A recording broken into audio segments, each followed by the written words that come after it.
sought information for a living. That is to say that ever since he returned from Korea, after having served with the armed forces, he had been working as a private investigator in Montreal. William Hamilton, a rich industrialist, had gotten in touch with him regarding a simple vandalism issue. Nothing to write home about. Not worth hiring a private eye either, just so he can drive for hours on rough roads. But that's how it had always been. The client pays, Carl gets it done.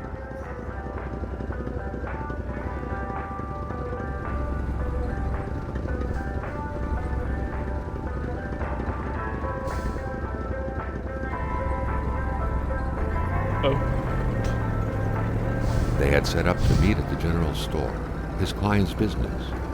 Well, actually, the entire village had William Hamilton's name written all over it. Please haven't played this before.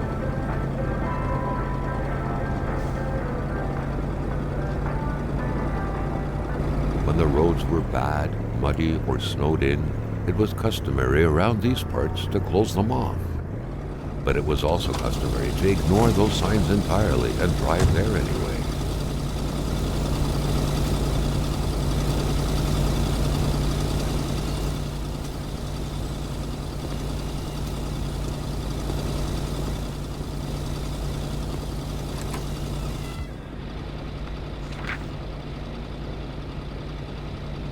Oh, good.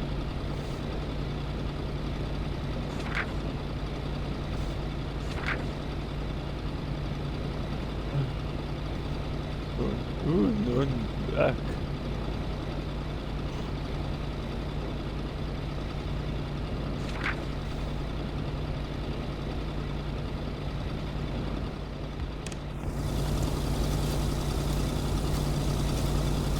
Oh, I can see why I have to pixelate. Or, yeah.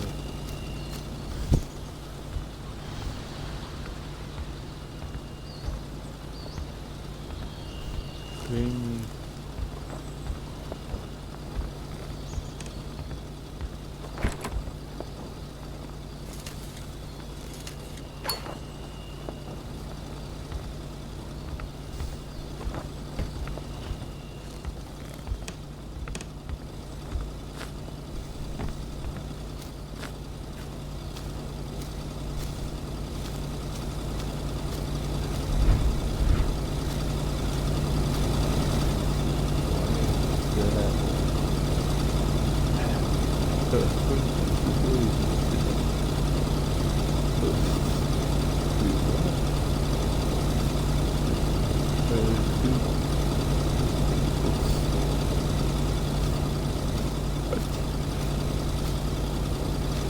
I like it.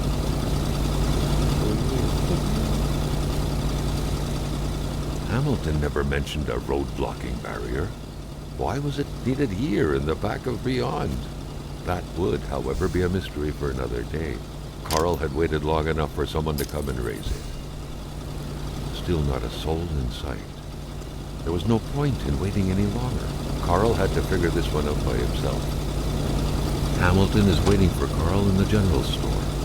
It was time for him to get down to business. William Hamilton enjoyed a lavish country house built in the very heart of the northern forests, not too far from here. Carl's military training had made him a very punctual man. Being late to his meeting with Hamilton was out of the question. The local populace was divided when it came to the affluent man. Some saw a wealthy philanthropist dedicated to improving the region's economy. Others, an aging Englishman who would do anything to further his fortunes. And those ones hated him enough to go on about scheming against him. Hamilton had recently acquired a few local businesses, but the last straw was the reopening of a mine, which gave rise to a wave of protests and threats from the Cree people. Given these circumstances, Carl reckoned that a good number of people must be feeling compelled to oppose Hamilton in one way or another. So If only the industrialist's house had been a target. But soon enough, Carl.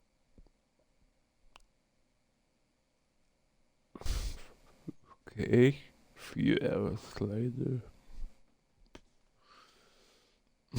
Thought the target would become the man himself. Carl needed to get out of there. The cold and the pain required urgent care.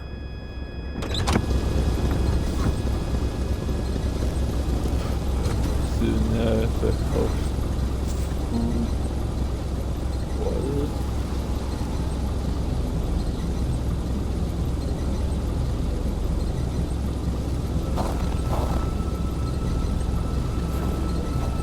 God, this game is so rainy.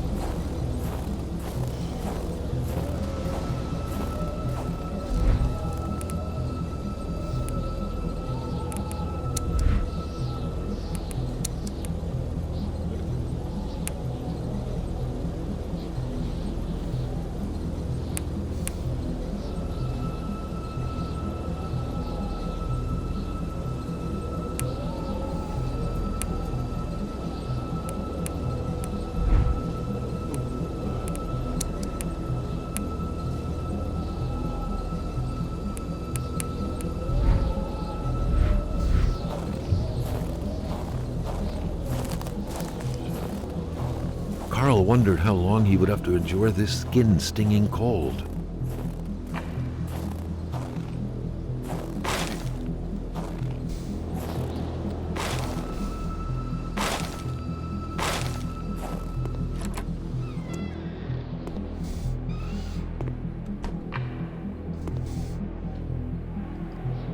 When under stress, Carl is less accurate on Even better than he had hoped. Carl Faubert had succeeded once more and was now on his way to new adventures.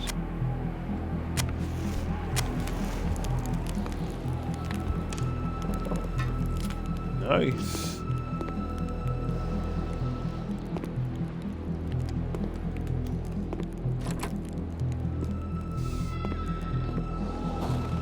I get this cold either.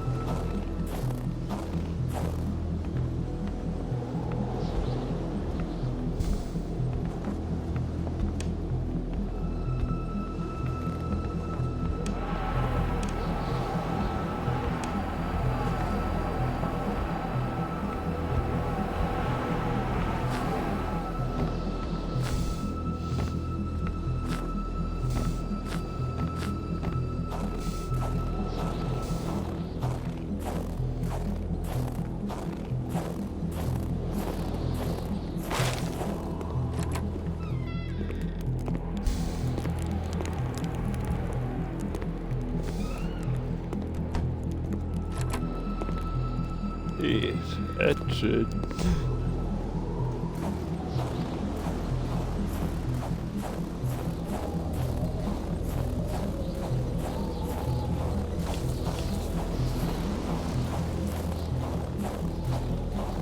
This deep in the country, his last hope was to find an abandoned garage or a farm by the roadside.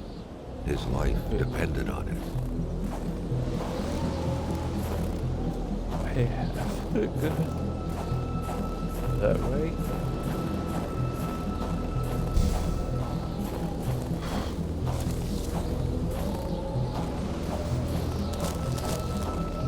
It's freaking hot.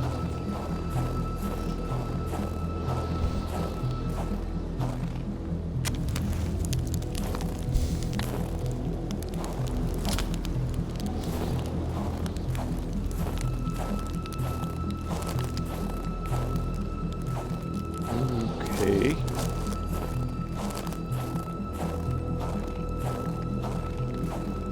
So if I can't go that way.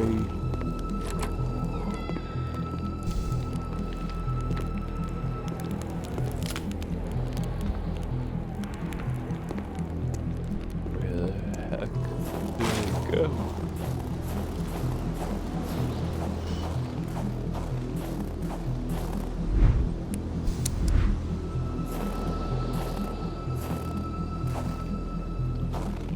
I actually like this map, how they did it. Yeah.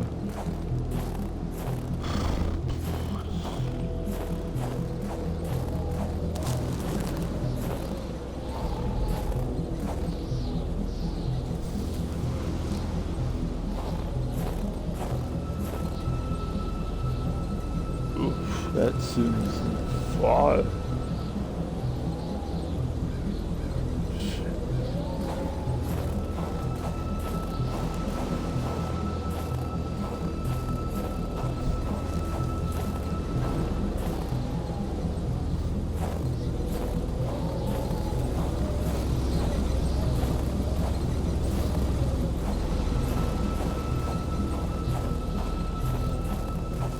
The driver had taken off. It was still best to check it out and leave nothing to chance. Carl needed help. It was a small, locked box engraved with the letters WH. Carl thought about taking it. Nothing was to be left to chance. Damn.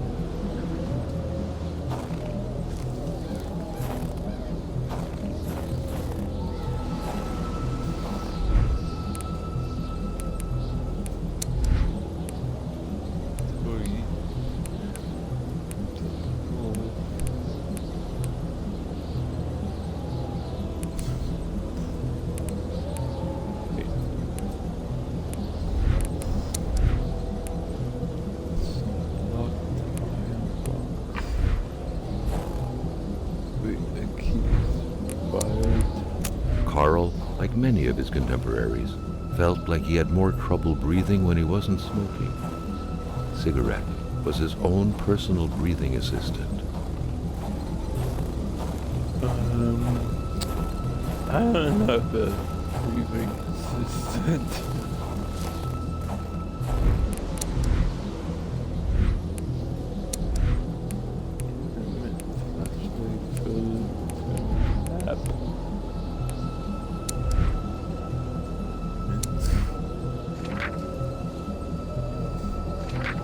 Such heart-wrenching Nordic poetry that was.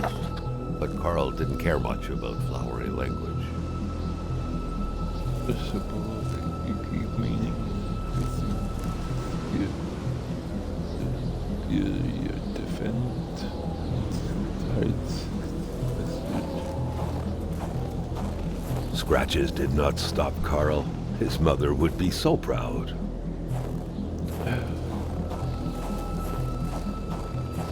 Okay, so how the heck you buy?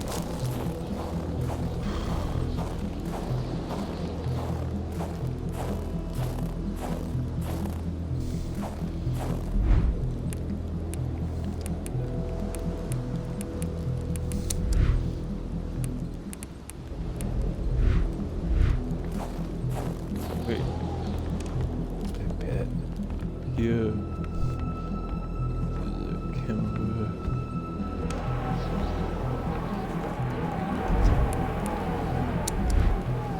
Man, The Polaroid, Carl's long-standing and faithful ally, had seen its share of husbands caught red-handed cheating. There's always something out there waiting to be snapped away.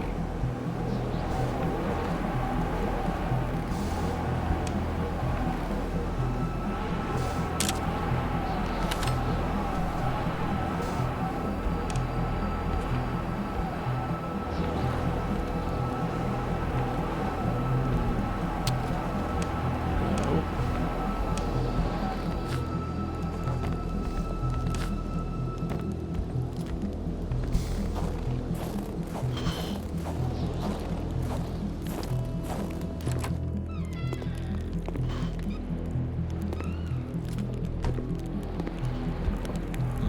For this.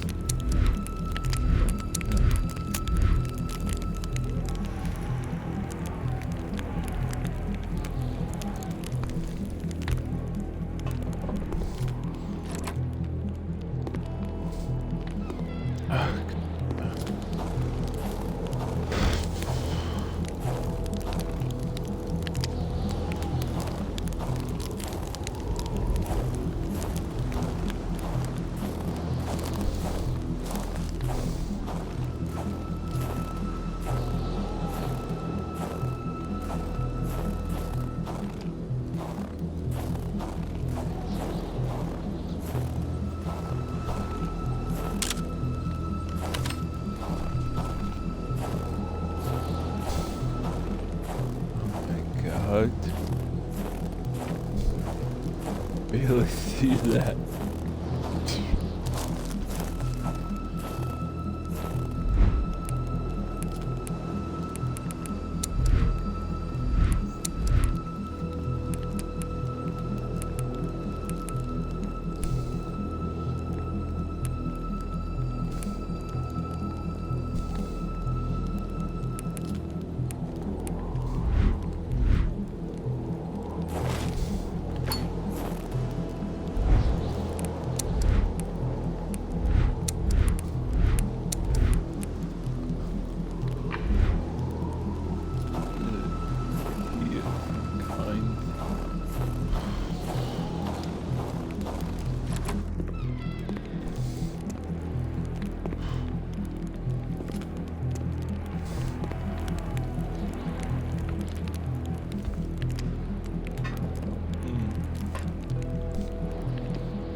I'm freaking stumped.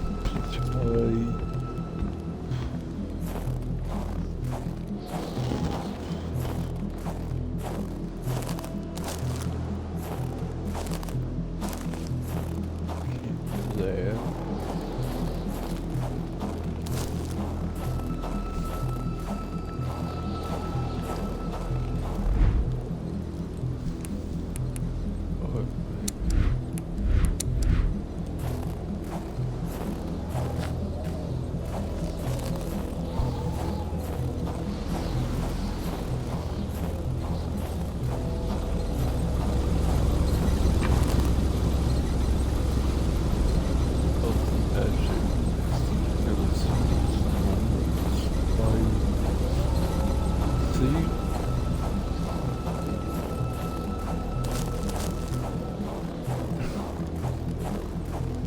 So you did go. Yeah.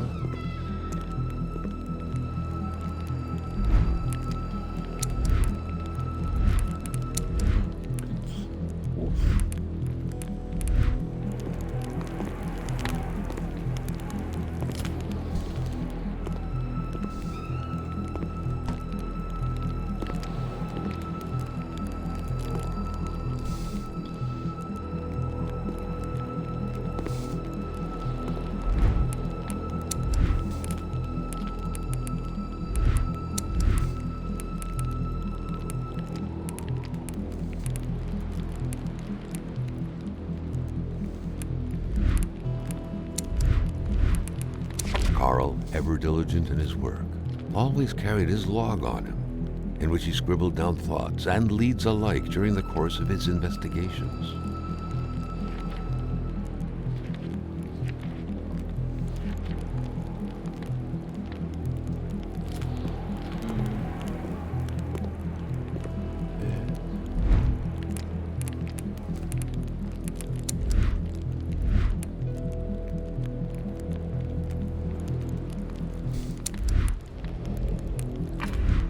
What the hell?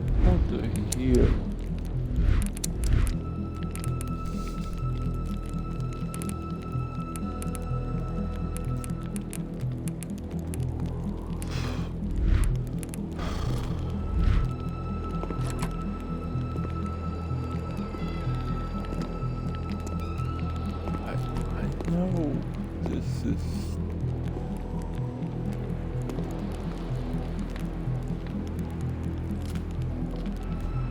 Yeah, I know that's...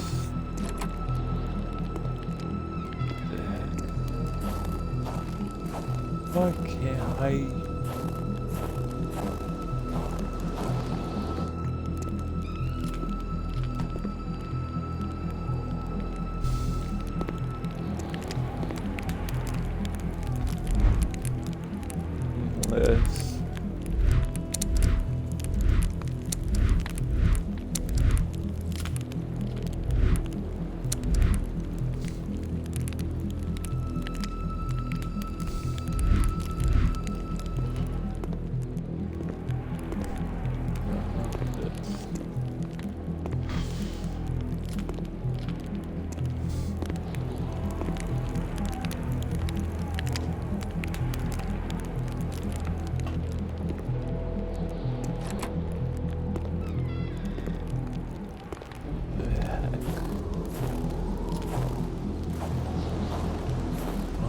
what's in here.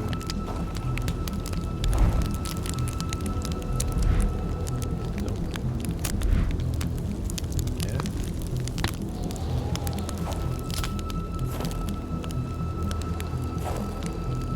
Oh.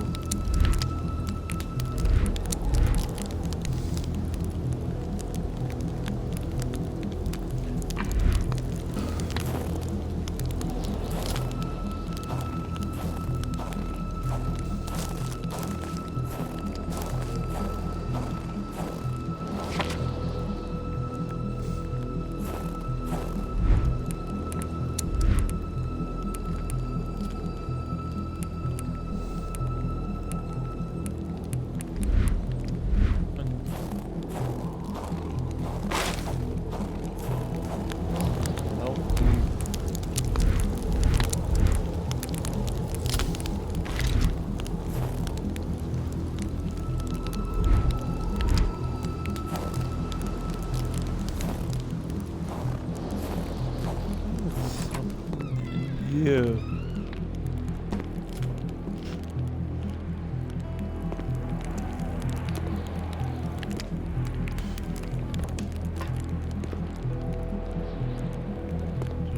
Just after that.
God.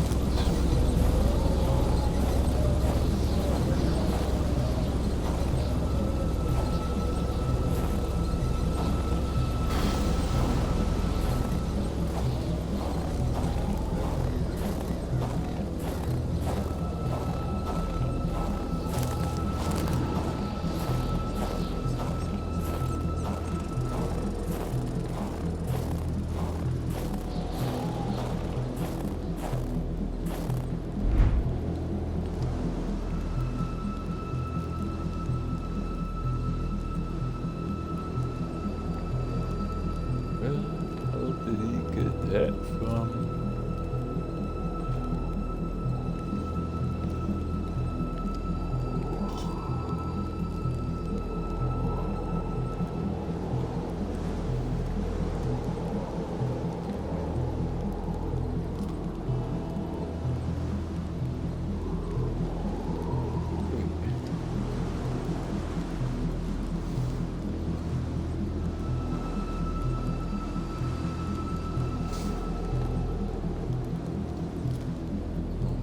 God.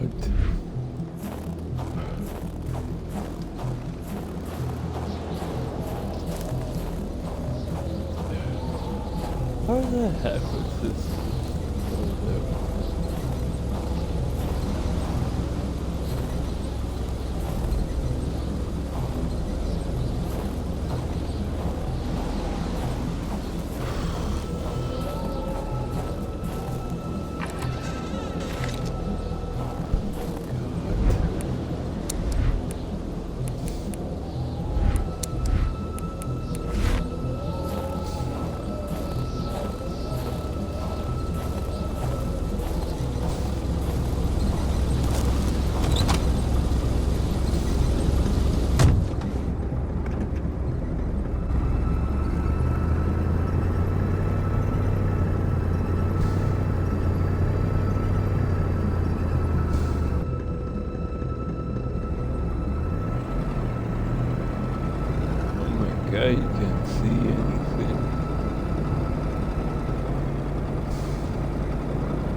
Spread out on a few acres of untouched forest, bellowing caribou, everlasting snow, and undefiled lakes, the Manistan region was no tourist hub.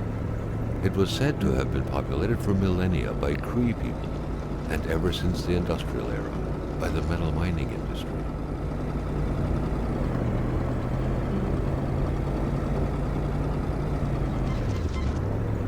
Jean-Luc Bédard had without a doubt been the closest man in the village to William Hamilton, otherwise known as Uncle Willie. The truck was running on fumes. Good thing that the general store was close by.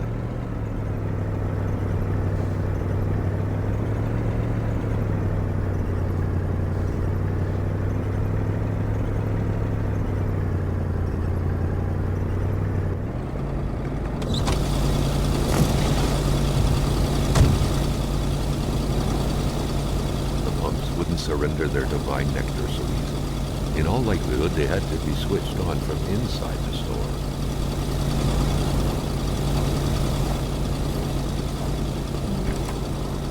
A milkman had to drive by every week to fill the bottles. The fresh milk indicated a recent visit. Something fell to the bottom of the box. Carl had no trouble recognizing his employer. He had been killed.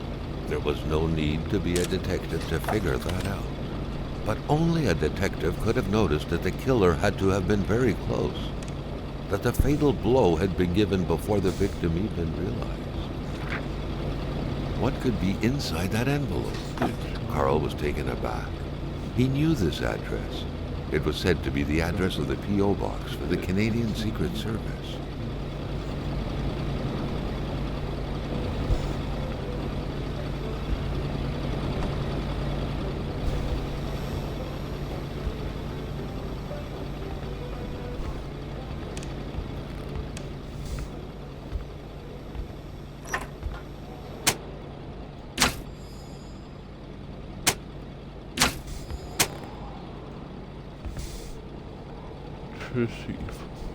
The note explained that the garage and the store couldn't be supplied with electricity at the same time.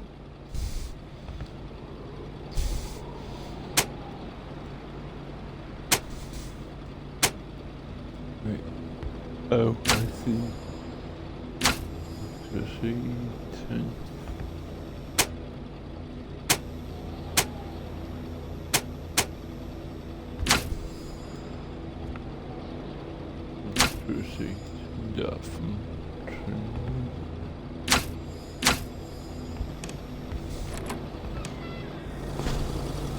Maintaining his composure, Carl recalled something from his military training.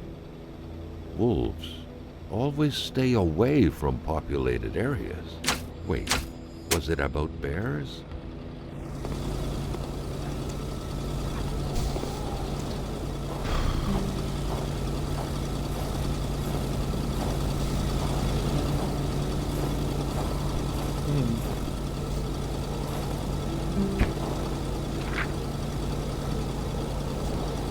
Hate was in the air. Seems like some villagers barely tolerated each other. Like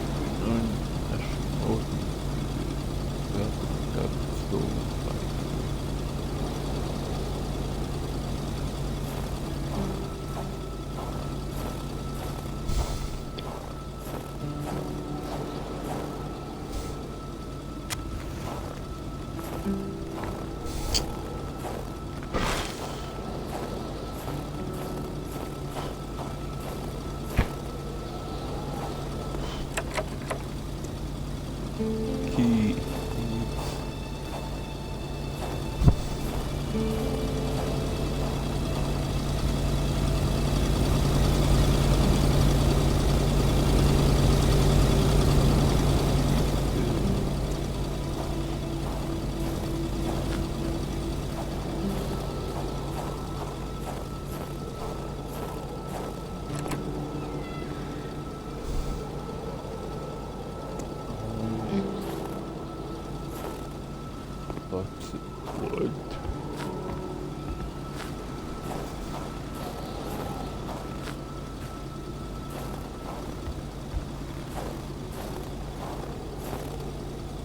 Carl was used to strange phenomena, but a chunk of ice like this, as if an iceberg came out of the ground, that was a first.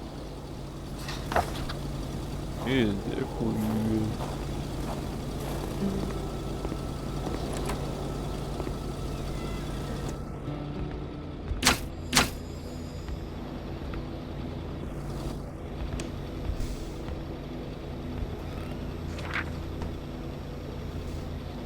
Back.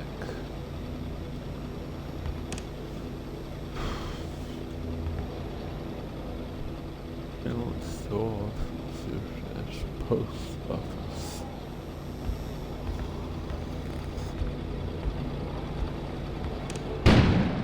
An explosion suddenly occurred outside.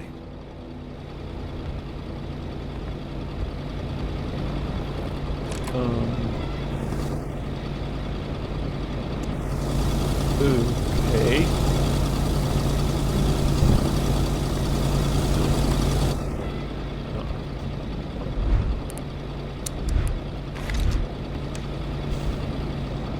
A radiator without power is as good as a wood stove without logs.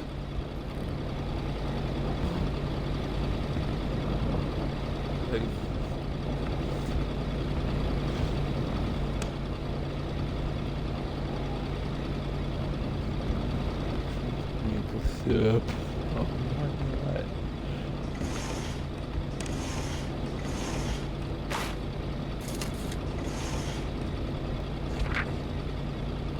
According to that log, it seemed like the whole village owed some money to the general store. Carl was far more interested in the bunch of nearby addresses he had just gotten his hands on, though. Godspeed. Okay, it's obviously a puzzle. Carl knew that Gilles Lachance was in charge of the general store. That made him one of Hamilton's employees. A very angry employee, as Carl could plainly see. The snowstorm pummeled everything in its path. Carl was not surprised when he heard no tone.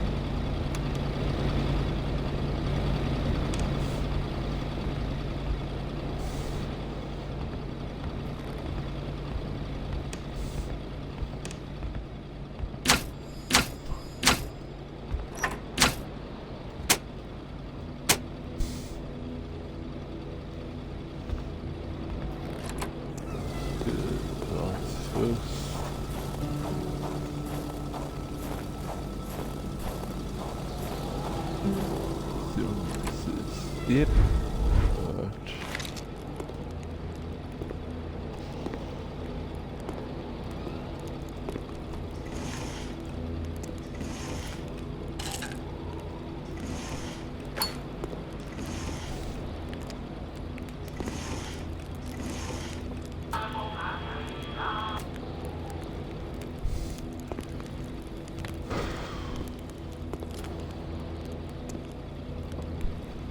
At least 3 nights extra.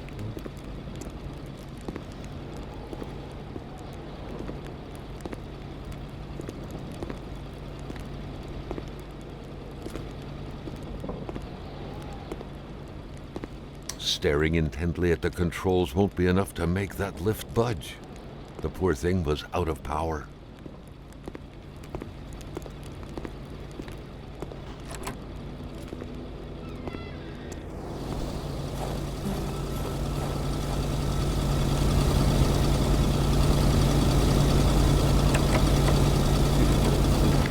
Key.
wouldn't surrender their divine nectar so easily. In all likelihood, they had to be switched on from inside the store.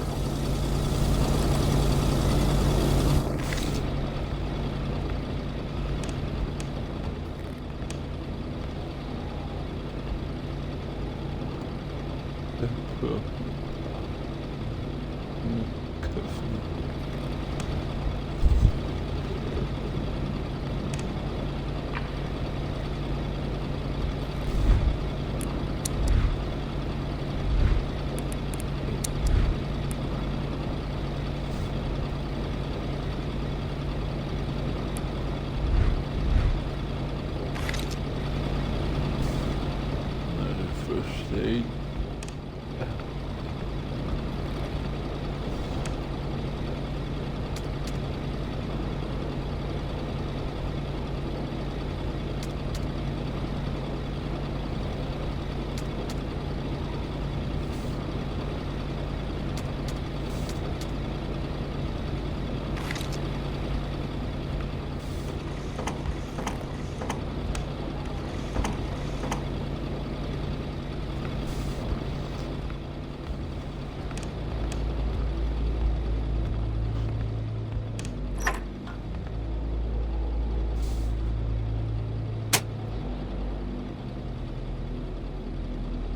The note explained that the garage and the store couldn't be supplied with electricity at the same time.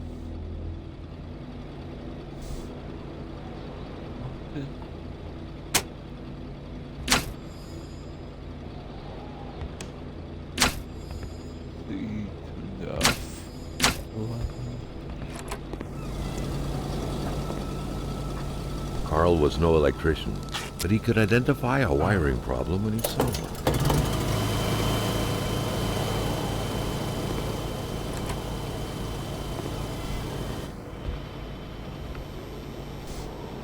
They're on now. Open the cash register. Press price. Press punched. Turn the mushroom. Press sale and crank 2 times.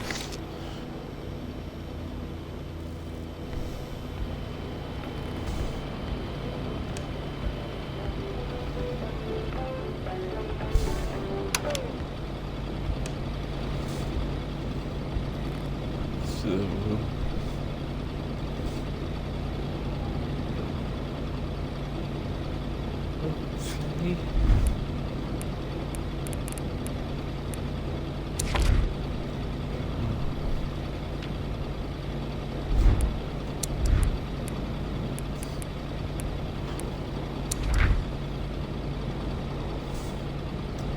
Once the price investment per sale and crank.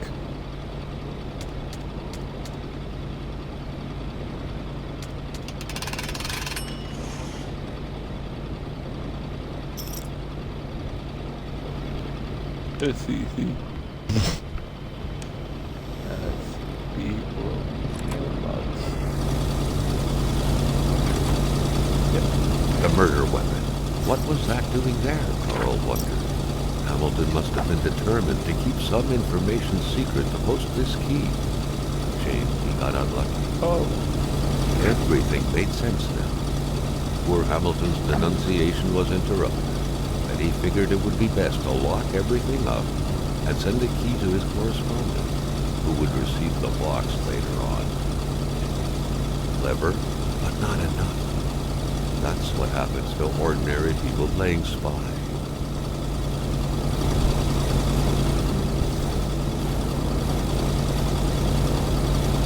The monks wouldn't surrender their divine nectar so easily. In all likelihood, they had to be switched on from inside the store.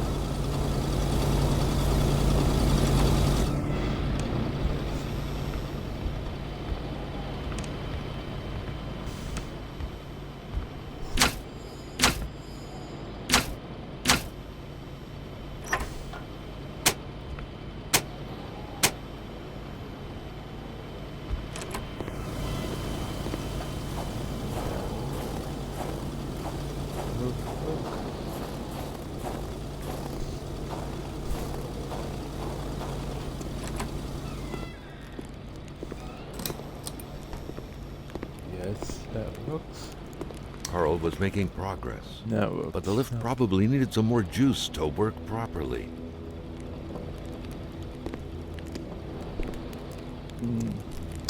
more power needs.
Okay, I with this wrap. Ooh, shit, fine.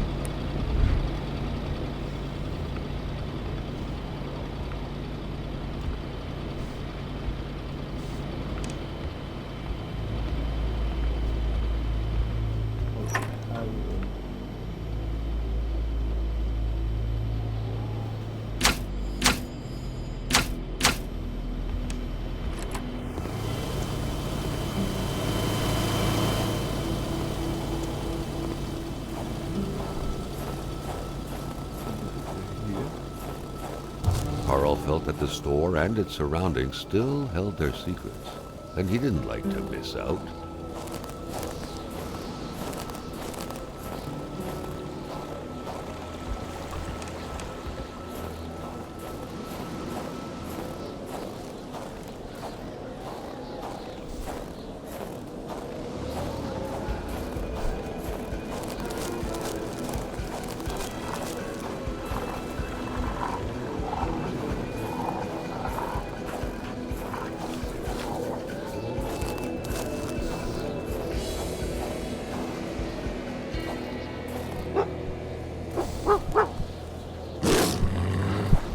What the?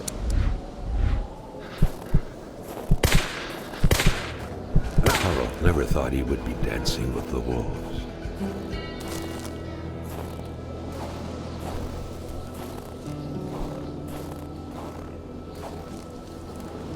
We give wolves without killing. What?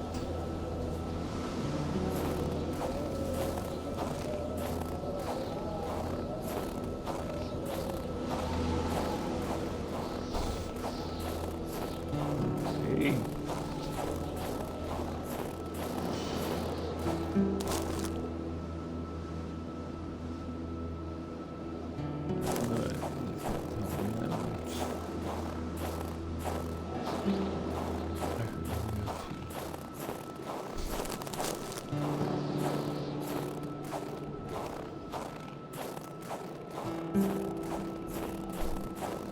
Ooh, house.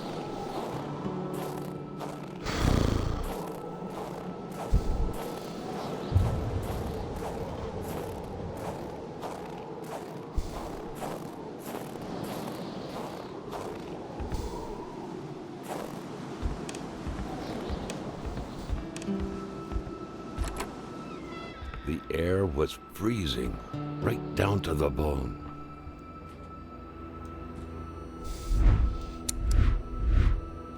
Ooh, no.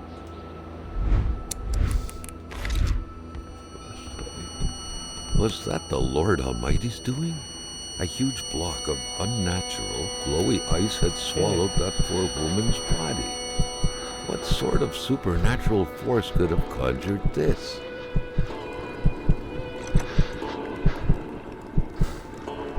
Something was hidden under the stairs. Should come back later. can you smite? Wow.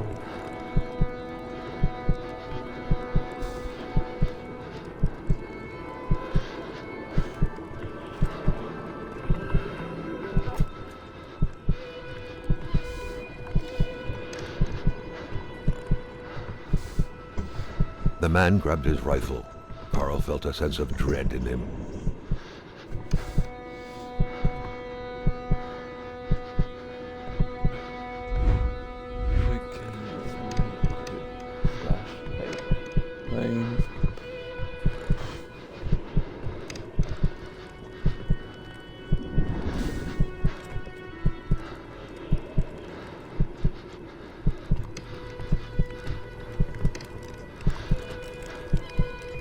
Perhaps their spousal relationship had been cooling down lately.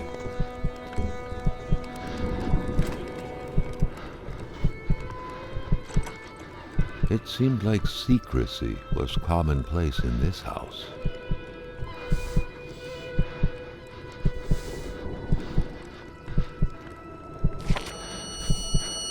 Carl felt the cold slowly dissipate and was brought back to reality.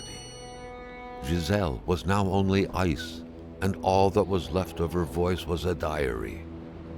She confided in this diary, amongst other things, the tragic story of a young woman, a victim. Was this what she was hiding?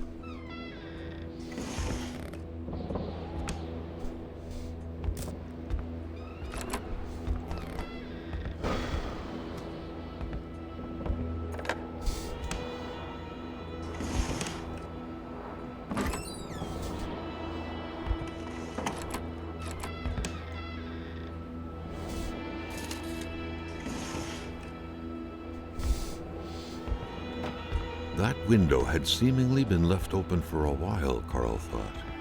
Given the punishing weather, it couldn't have been intentional.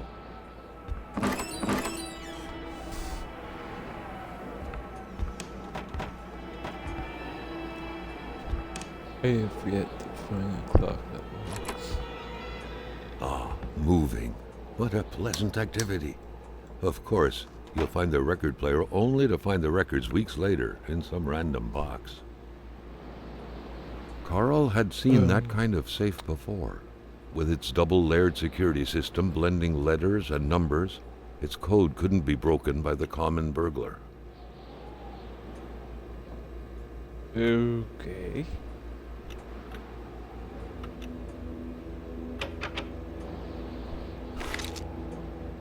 So it's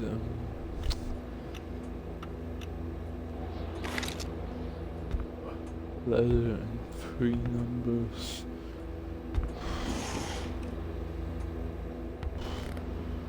Wait.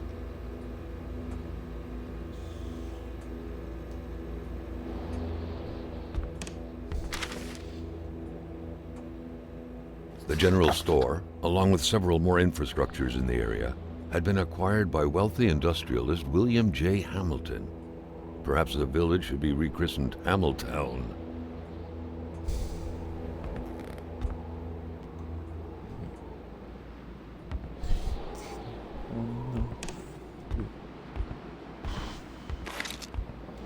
What a mess. Clearly, there was some major revamping work underway here.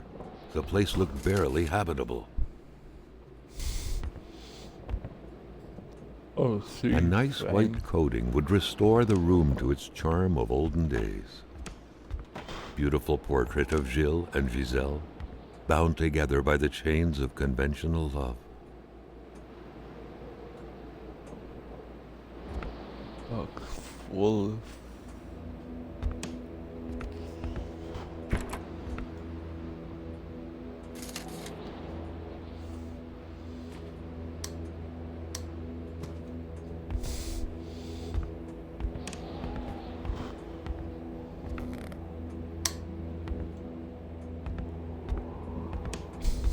many boxes scattered about. Carl didn't need to summon his detective training to quickly figure that the Lachauses had just moved in.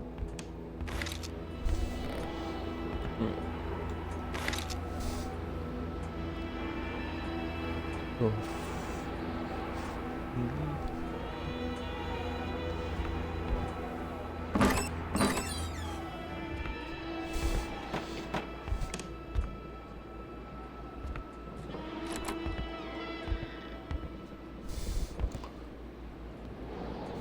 to unpack boxes exist.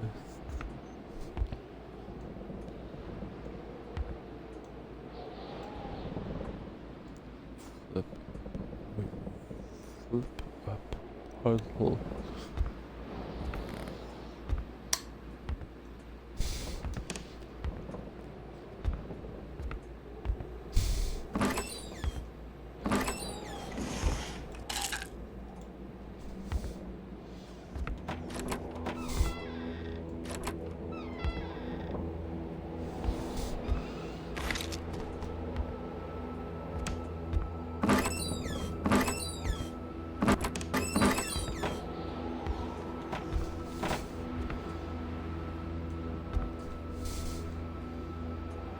Missing log.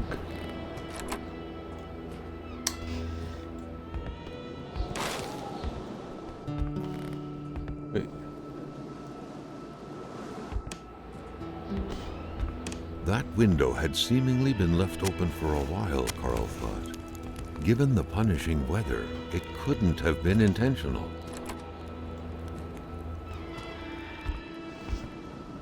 Let's see when.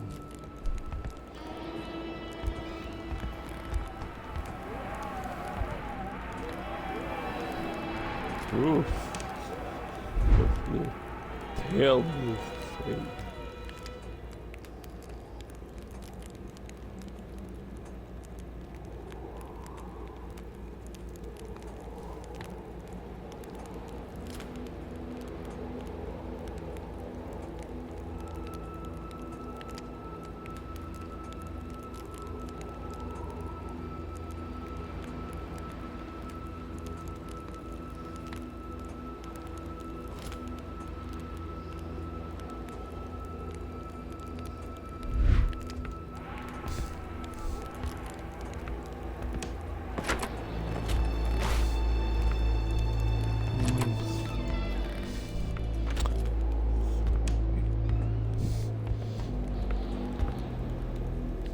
Try something.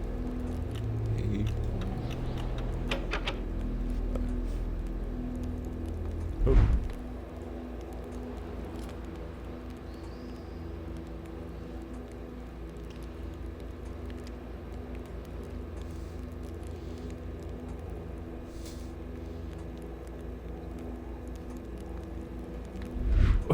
Okay, let's try this. E7.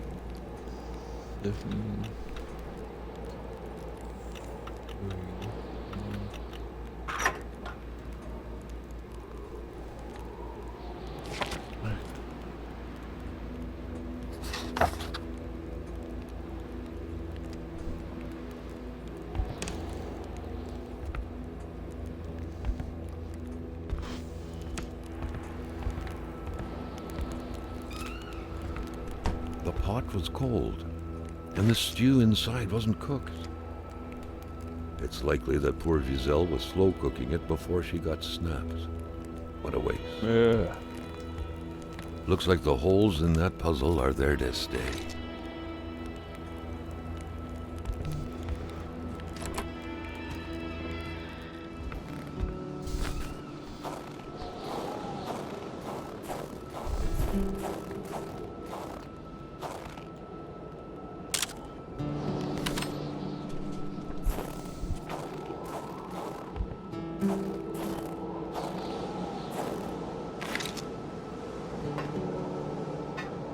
I heck really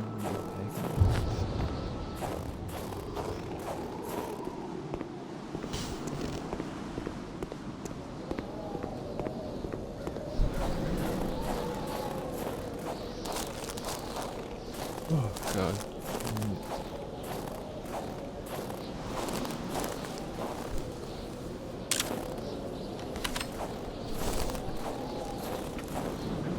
Wait. Heck was that?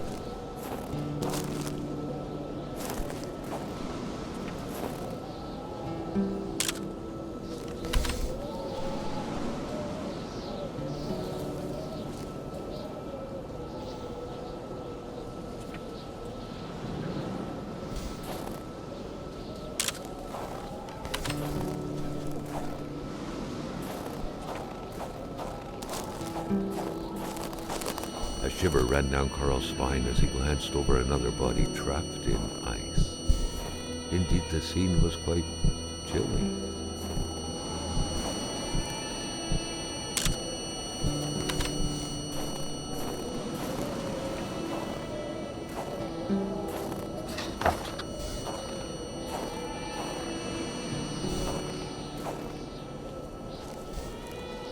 Wait, of course, that. Carl felt familiar shivers going down his spine, and he was back to the realm of visions.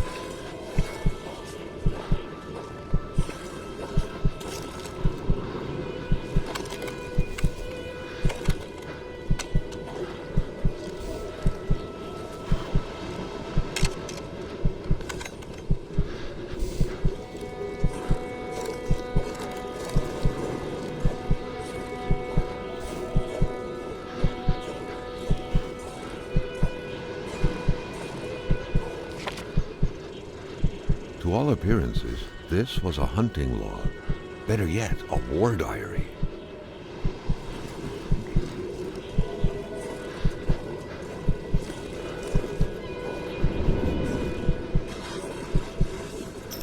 What could these engraved numbers mean? A fresh path suddenly appeared before Carl. Oh, I was supposed to find that first. Oops.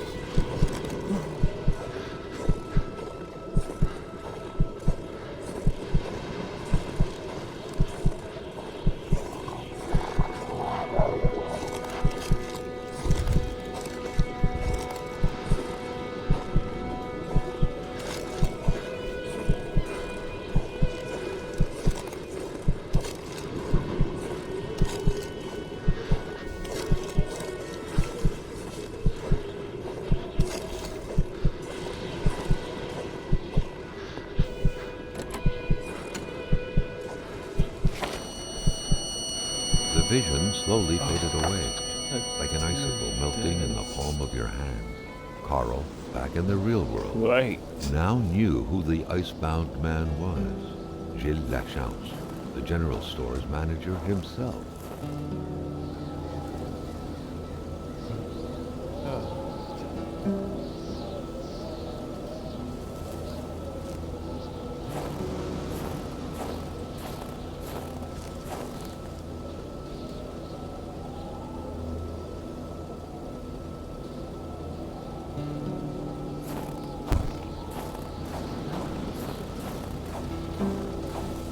I would like to surround.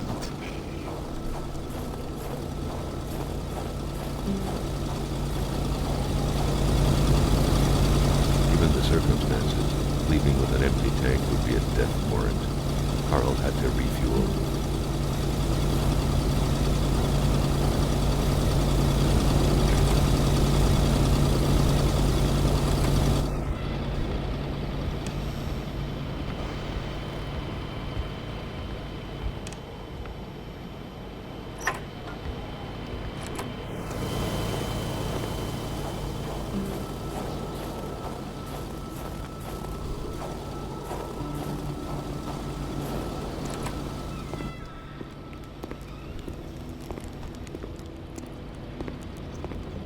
Carl was making progress, but the lift probably needed some more juice to work properly. The crowbar was stuck under the lift. Notwithstanding Carl's imposing stature, car lifting wasn't part of his skill set yet.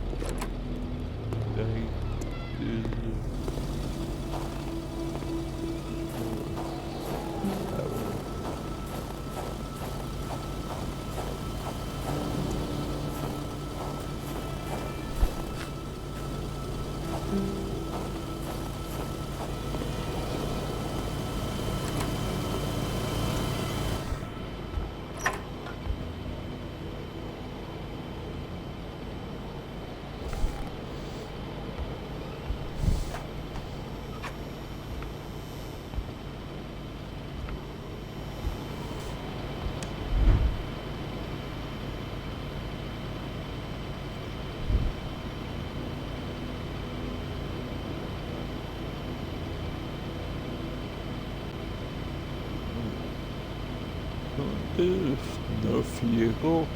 Man.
Wait, next.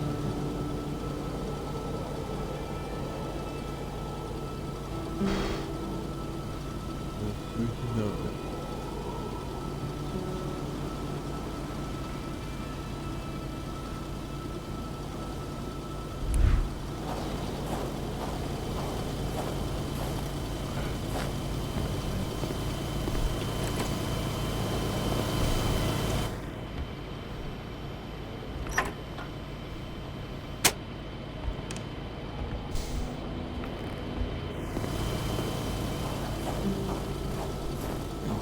Might have. Ooh.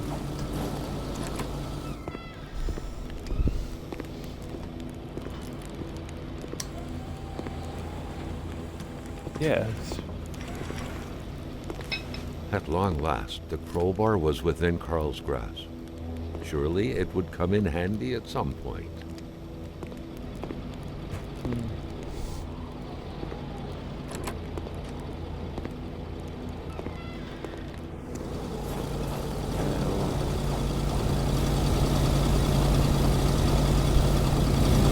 monks wouldn't surrender their divine nectar so easily. In all likelihood, they had to be switched on from inside the store.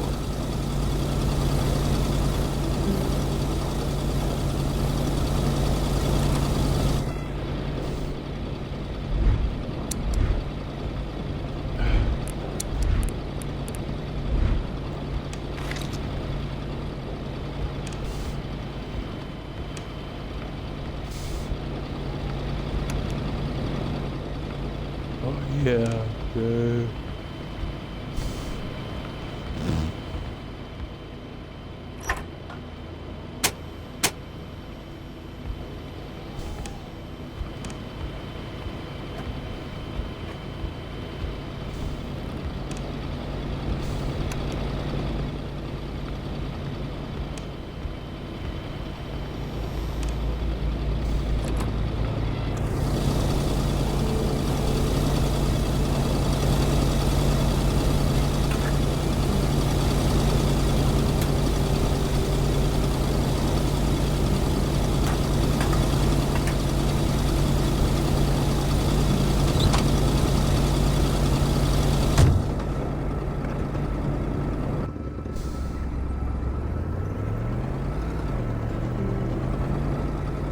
Carl felt that the store and its surroundings still held their secrets, and he didn't like to miss out.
Sometimes, and especially around here, people are so possessive with their land, as a dog is with hydrants.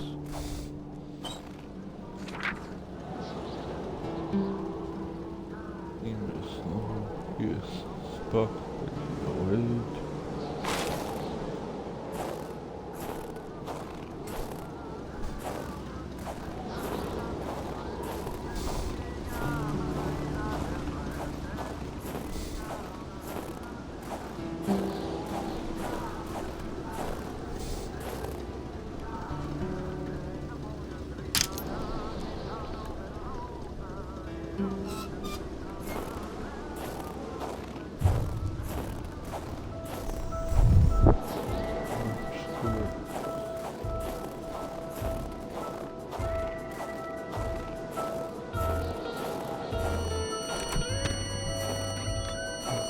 Another worrisome victim of this ice, this one seemingly petrified in action.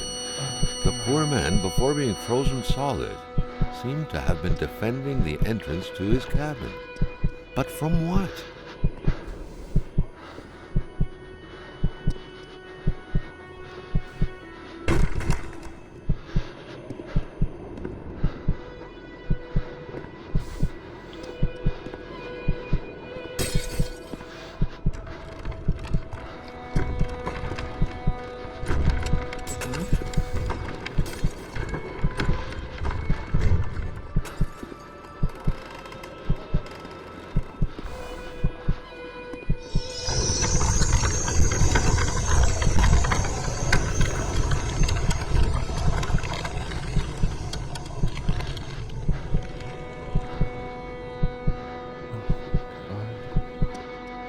Can't see ass.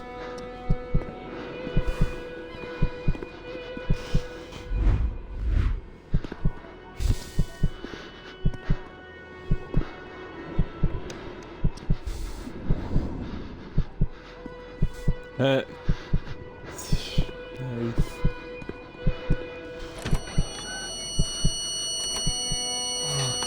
Something very important must have been in there for the man to take such time and effort to hide it. But Carl didn't know how to reach it. Too many oranges falls.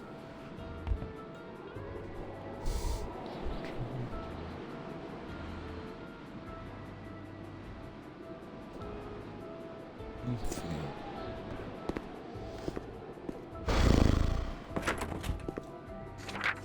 The week of October 5th, thought Carl. That was this week. The plug should have been here by now. Okay, I like that cream milk from Little Cream Man.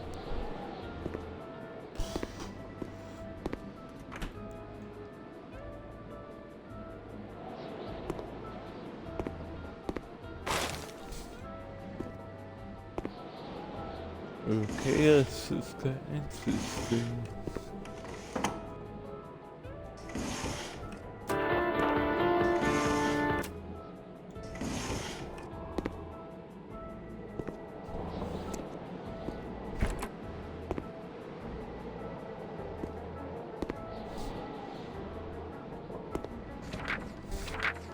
The very first steps of man on the moon were made more than a year ago. The event had surely captivated the mechanic's mind for him to still keep this around. Year ago. And it takes place that long ago.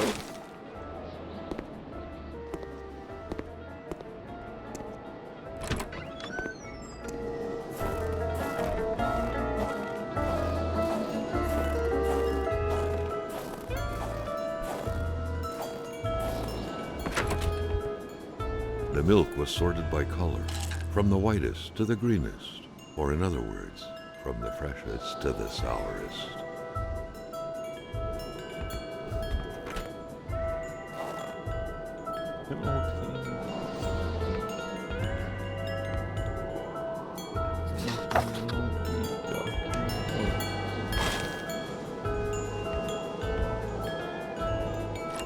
Ooh, look at snowmobile. These scribblings were undoubtedly the mark of a tormented mind. Something wasn't right in the poor mechanic's head.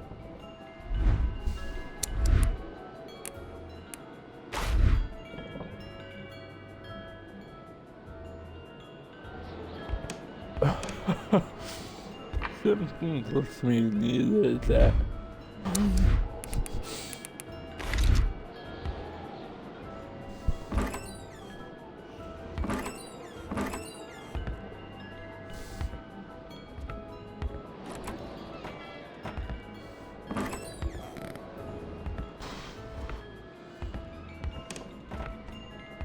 Weird stuff. Kind of a crossing between a colander and a hairdryer. What was it for? To play telepath? To protect against nuclear waves? Carl deducted this was a map of the area. Were those pins pointing to places of interest?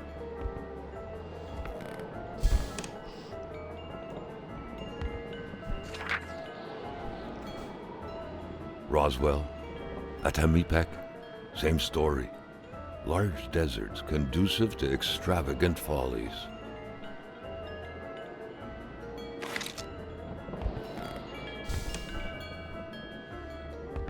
Something tells me this. Wait, what?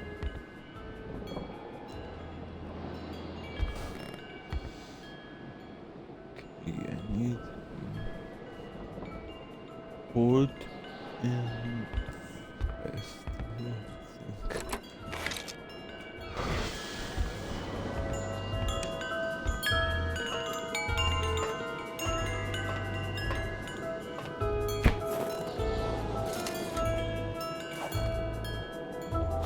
I think.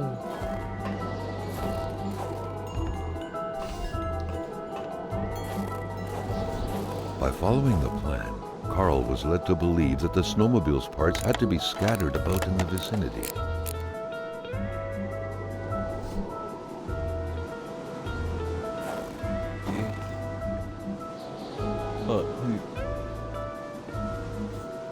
The shaft and the seat, I guess.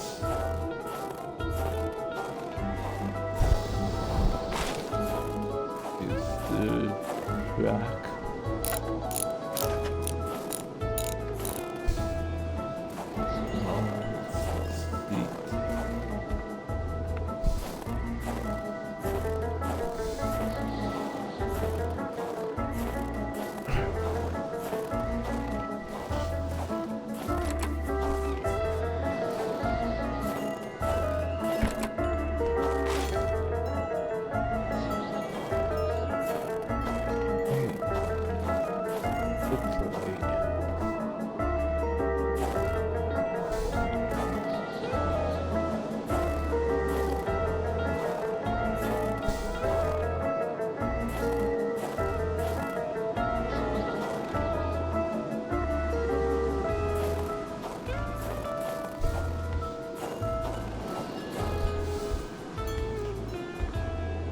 Perhaps someone was expecting an important call.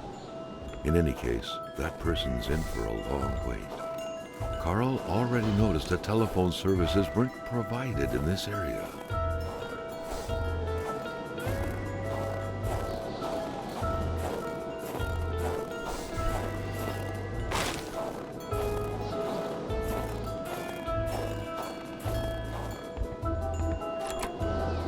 It was so cold. Already Carl did not feel his toes anymore.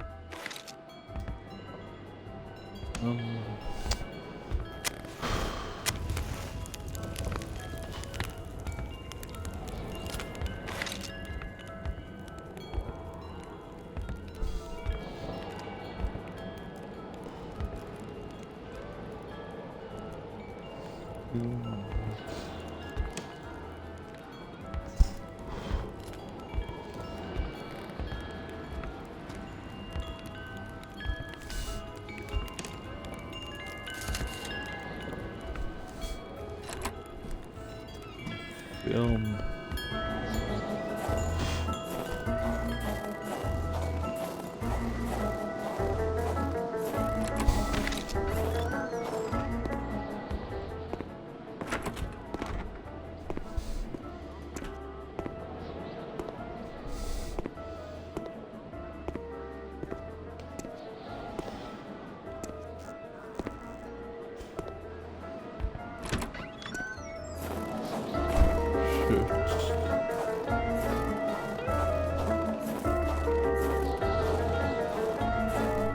hood was a motorless car.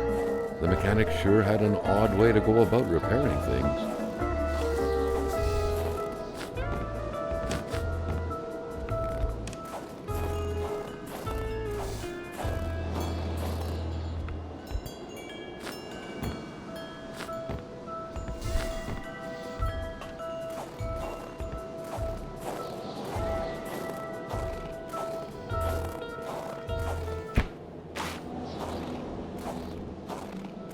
A tape.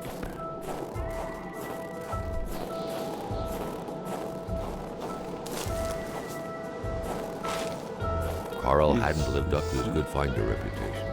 He still hadn't found any of the wealth contained in Lamotte's lands.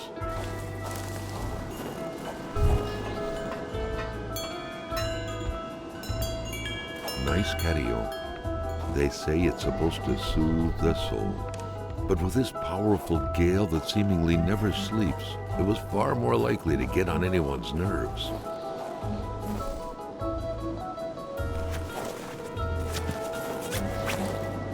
Yeah, all I need is some.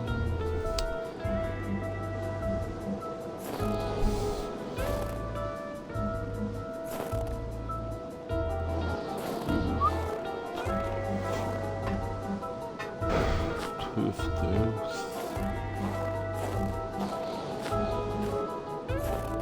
Okay, I already got one.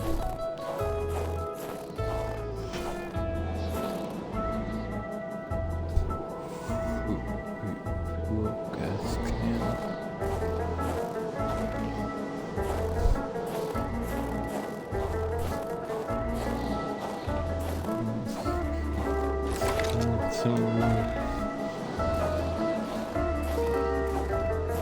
Sheets of metal everywhere. Was Carl out of touch with current home improvement trends? Or perhaps this was meant to protect against residual radiation? Gamma rays?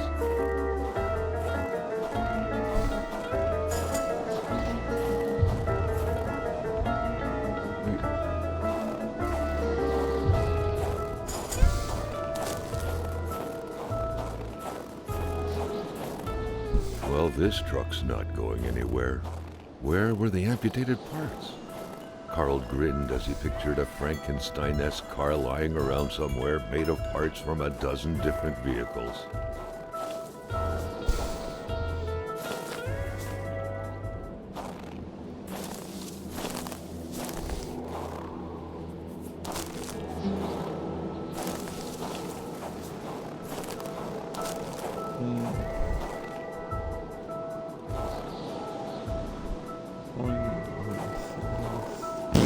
Yeah, this is very hard to say.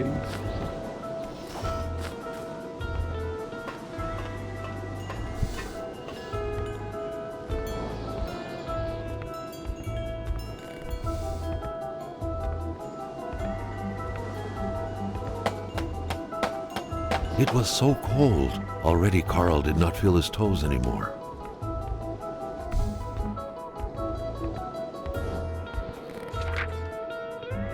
Carl had no idea how to interpret a message like that. On the surface, it seemed like he had one half too many of this puzzle. Enough to know he shouldn't take this testimony as gospel. The entire thing, being some punishment for a murder committed by Hamilton, seemed like an outlandish theory. Carl was doubtful.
If some daring person could manage to get their hands on the missing parts, Carl was willing to bet that the craft would have taken flight.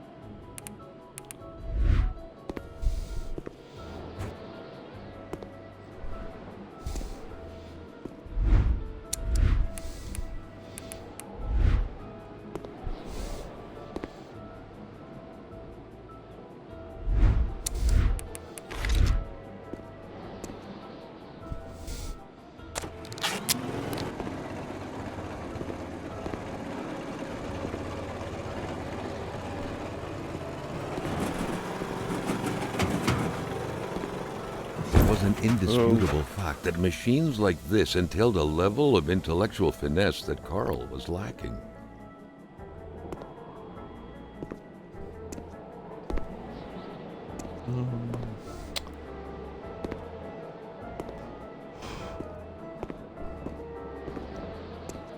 Okay.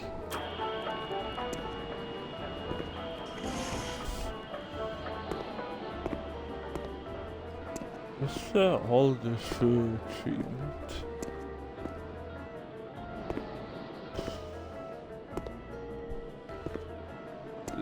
Somehow get that fucking down.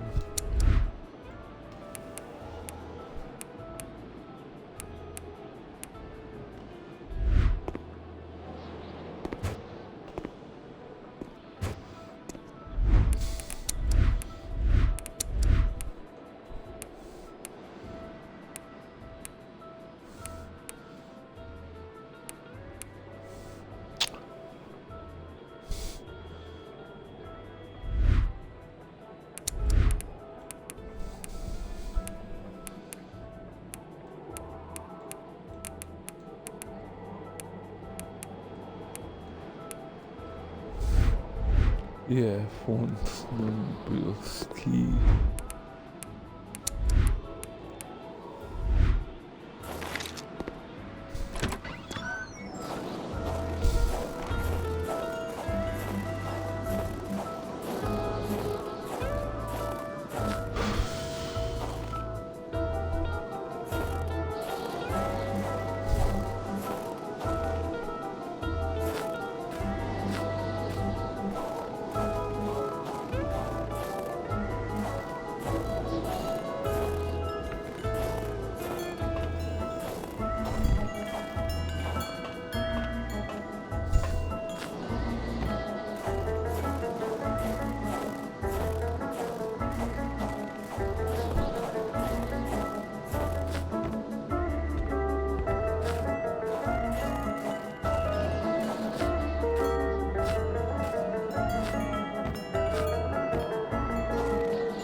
F.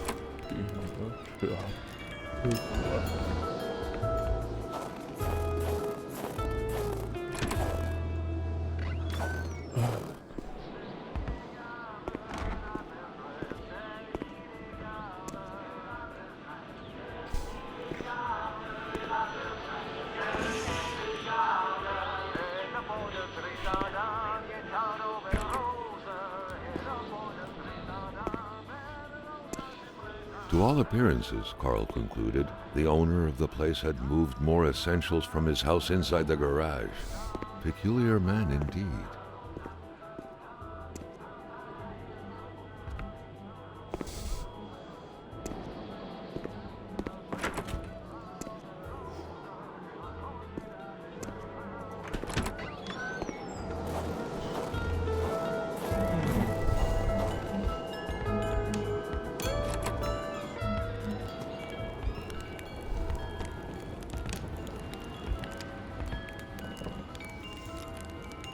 The man has a passion for intergalactic things. Back then, people were obviously scared of the Russian atomic bomb, but an invasion by extraterrestrials was a legit fear as well. Seems like the mechanic had made his choice.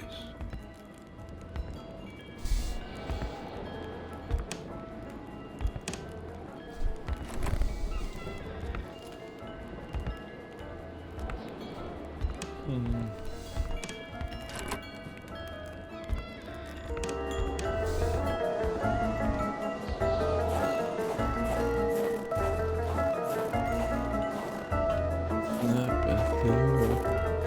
Has to be somewhere here.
Seriously.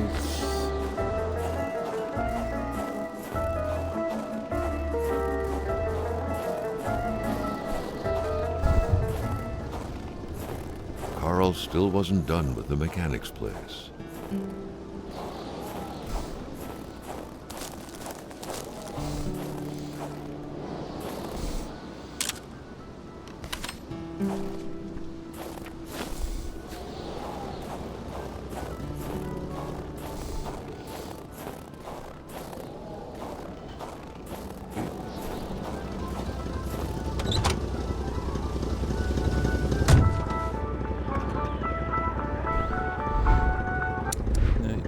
Yes, I can, but I didn't up here.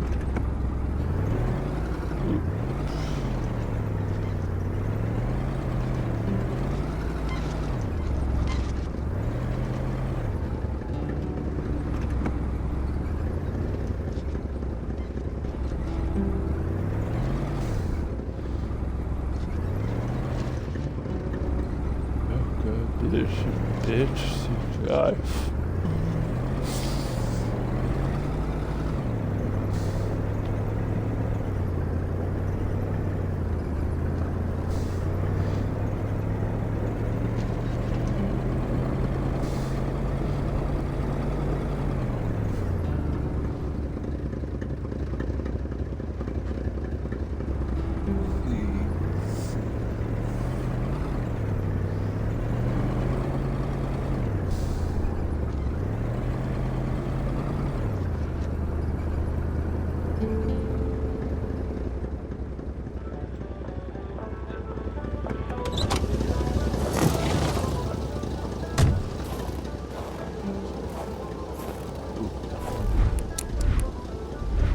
Wait.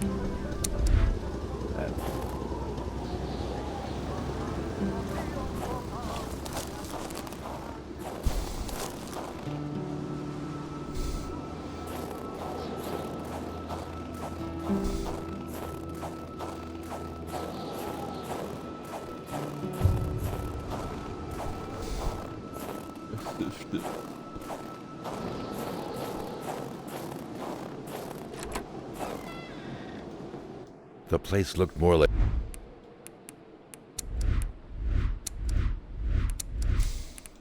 a pigsty than a house. A heavy stench of curdled milk, cheap alcohol, and boiled cauliflower filled the air. Et Jean Blouin. Seems like that pig had a name after all. See, wouldn't fight other. Rock music invaded the minds of men even in the remotest of places. The man didn't own a turntable, though, so there's that going for him.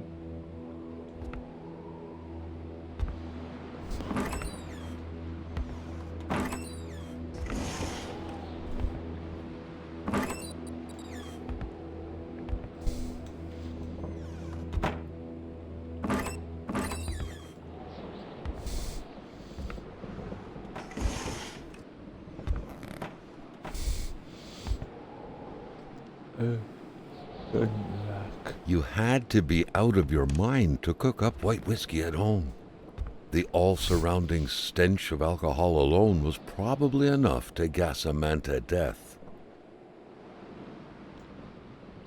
Okay. The rag reeked of fermented vomit. Carl wondered how one could bear to live in such gross and horrid conditions. White whiskey, too much. It's not full coffee. Sherry, but.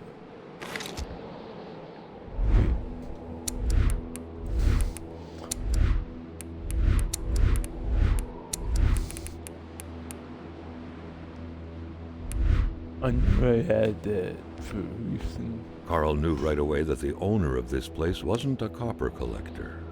No, this was a junkman's base of operations. The guy definitely seemed like quite the expert in scavenging scrap metal, with or without permission, surely. In the right hands, red metal could sell like hotcakes. Back then, in Africa and elsewhere, people were ready to take up arms to stand against the yoke of English imperialism. In Montreal, mailboxes were blown up, abductions were carried out, and violent manifestos were distributed to media outlets. But around here, in the great northernmost, all a man could do is curse out loud against a faraway evil and pray for the revolution to arise. That man, by any reckoning, was from that very stock.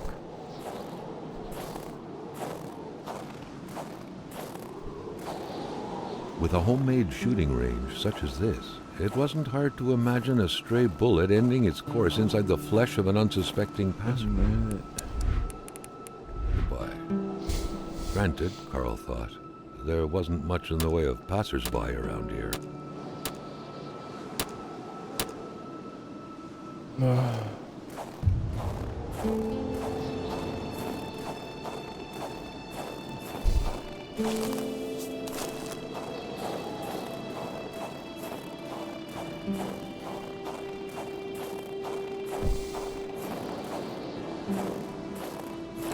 That truck had obviously seen its share of gravel roads. Carl wasn't a mechanic, but he could easily tell that only the most heartfelt prayer would bring this old beater back from its slumber. With that cold, however, it was more likely that it would wait until next spring to wake up.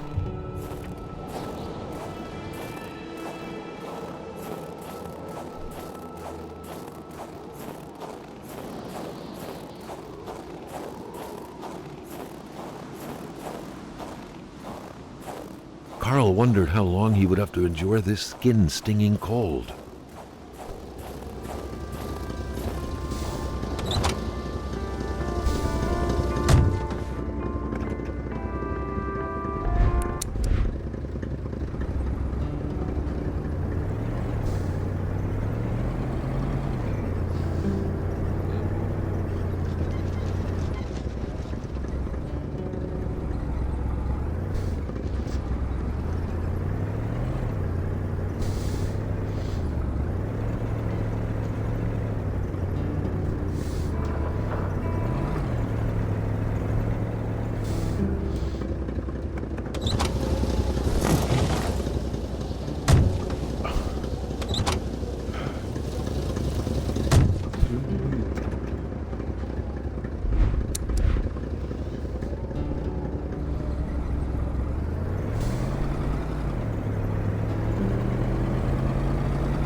here.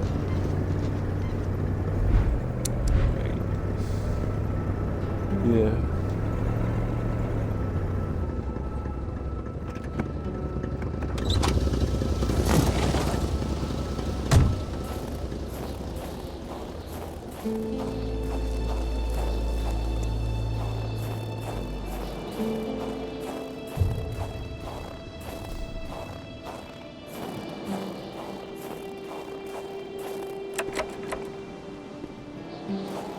That.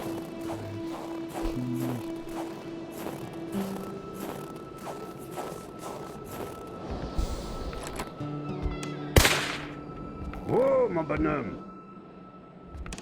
Je m'attendais pas à ce qu'un étrange retentisse par ici. Moi te dire, je prends plus de chance depuis que ça rôde dans ce bout-là. J'ai ma carabine au bout du doigt, et puis bang, bang, bang, si ça s'approche. Si tu veux du linge chaud, parce que t'es habillé comme un gars de la ville, je dirais pas non à une bonne bouteille de caribou. Puis tu pigeras ce que tu voudras parmi mes guenilles. What? C'est vrai, le jeune, que tu te promènes quasiment en bobette. Une bonne police, ça te fera pas de tort. Mais je vais te dire une chose, dans ton coin de pays comme par ici, on n'a rien sans rien. Et où, mon caribou?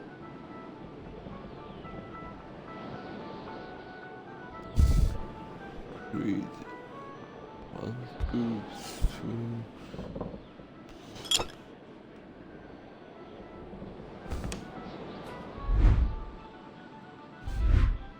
Oh.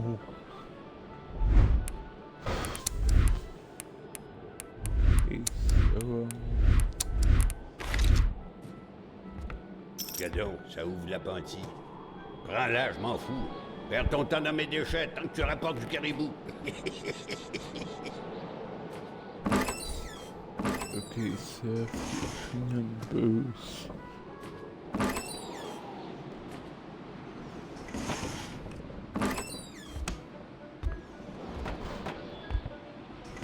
Tu marches, tu marches, tu marches. Tu sens des pieds. Hé, la Corriveau, Batèche, ça te passe l'envie de te marier, la Corriveau. Elle tuait tous ses maris, squick, les uns après les autres. Pas de pitié dans le mariage.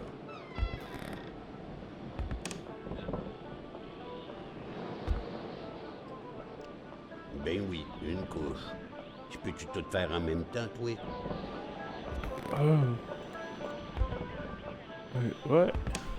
Ben oui, une couche. Tu peux-tu tout faire en même temps, toi? C'est good stuff. Ugh. Gomme-moi la belle rose de la tulipe, qui se donne au yob sur le mercredi des cendres. C'est-tu pas effrayant, cette histoire-là? Vois-tu le livre, là? C'est le Wendigo. Ouais, le Wendigo. Un guerrier qui devient un loup pour se venger de sa grosse peine. Et... Mon beau bonnet du beau. Tu m'as ce que je disais là.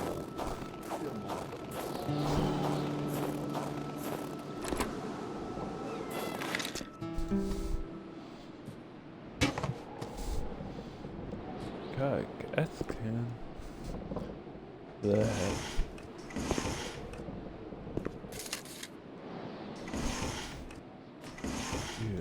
Ammo. An axe. Not too shabby. Carl felt he needed to protect himself.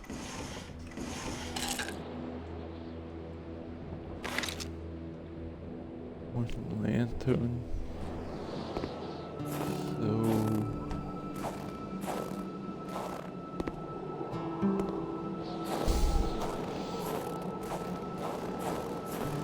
Good. There, Back Carl to had the- fed his mind, but had forgotten the harsh reality that his body also needed nourishment, especially in the dead of winter.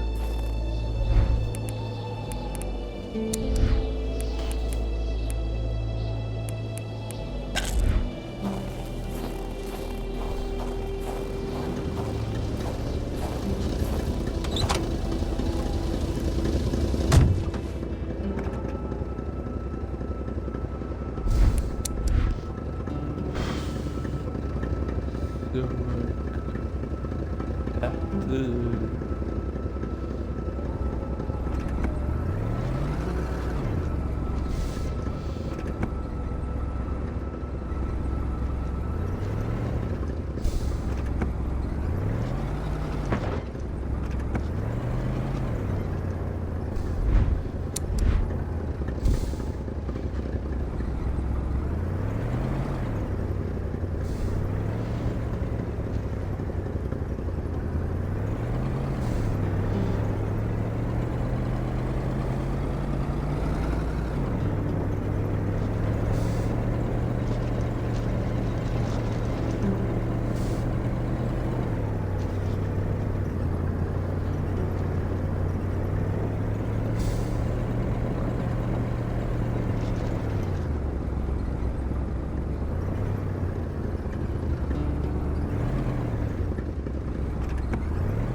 Cave.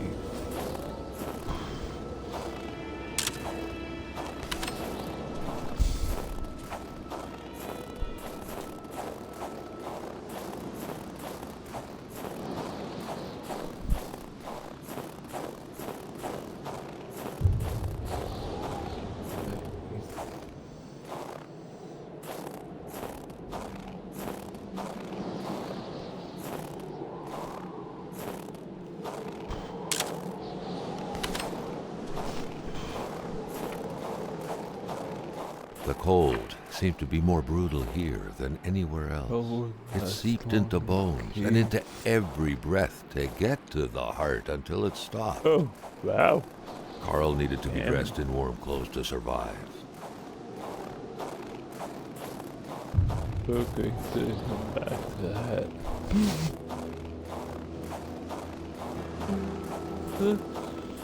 What interesting.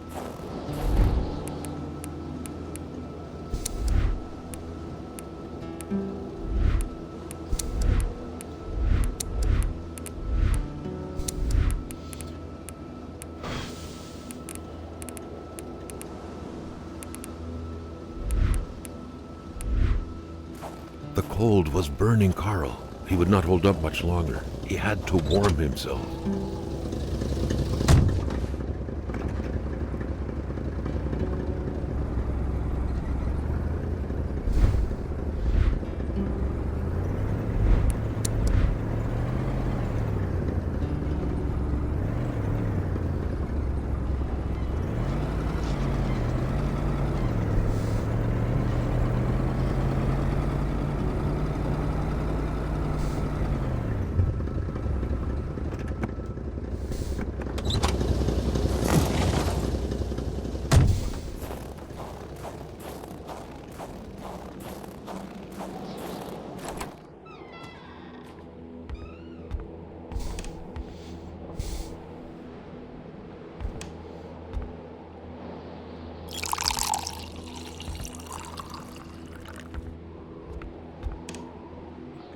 So, back to the old man.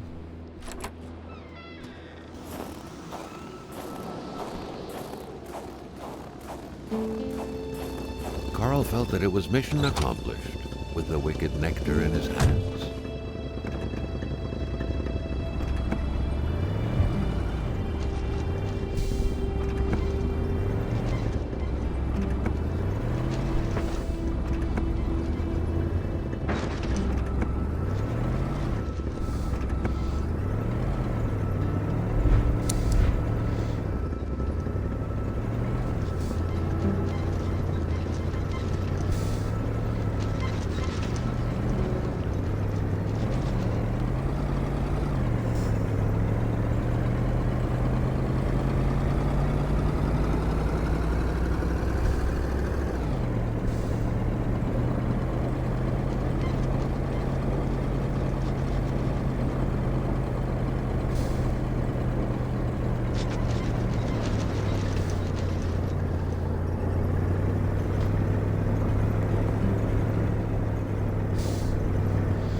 That's good.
Carl still wasn't done with the mechanic's place.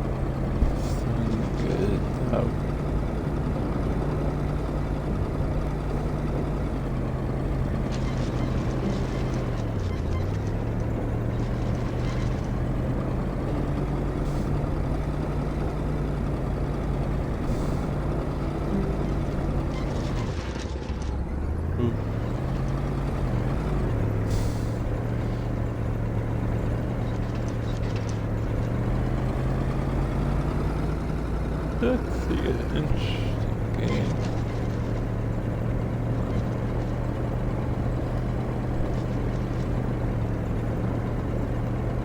I didn't play it before.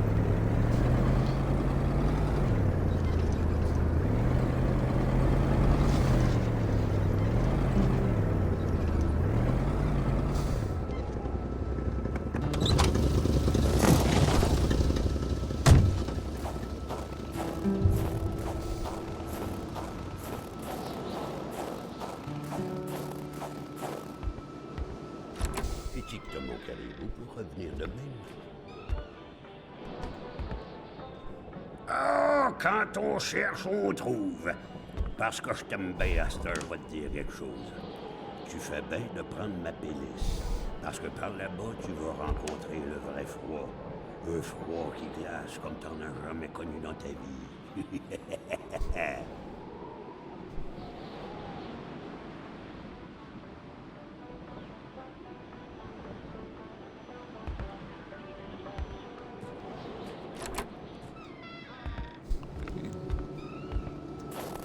Now I can go back to the nice cave or whatever. The old man's cabin had been very generous to Carl. He couldn't have asked for more.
Luckily, he had the coat to protect him from the biting cold.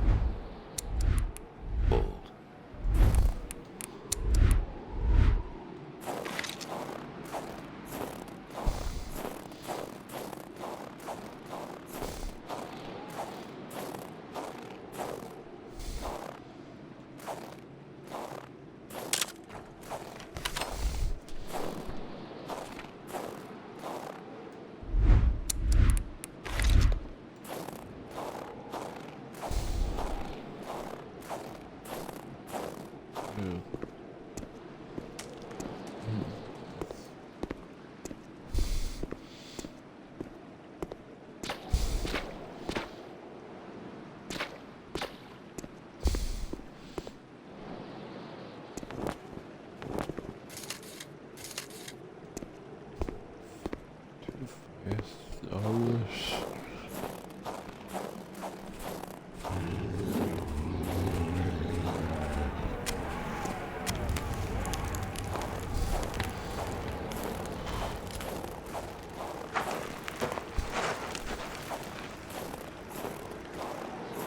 That is creepy. Seems like the elements showed mercy to those nice and solid-looking planks.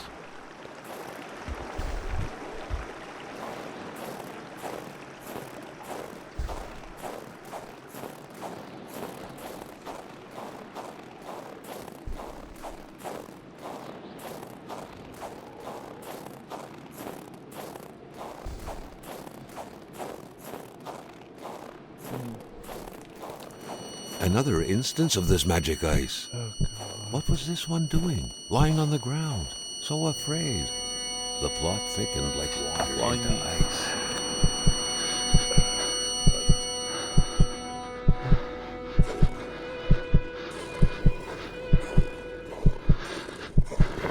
He had been running in fear from something creeping towards him, against which he couldn't do anything, only to end up like this, petrified and cold.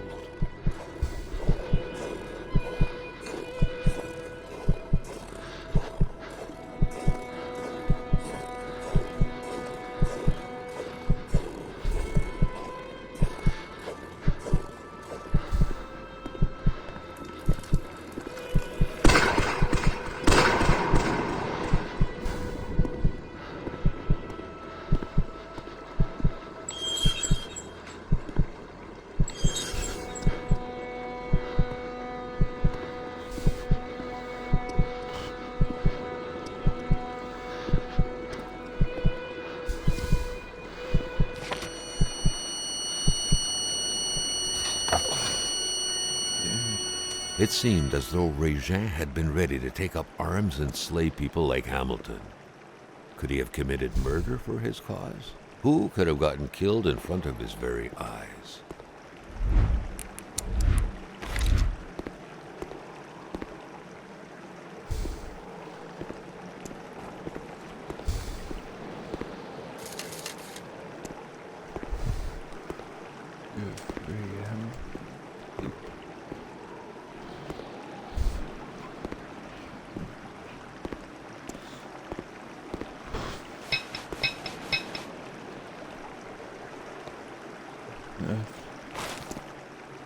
I have to blow something up.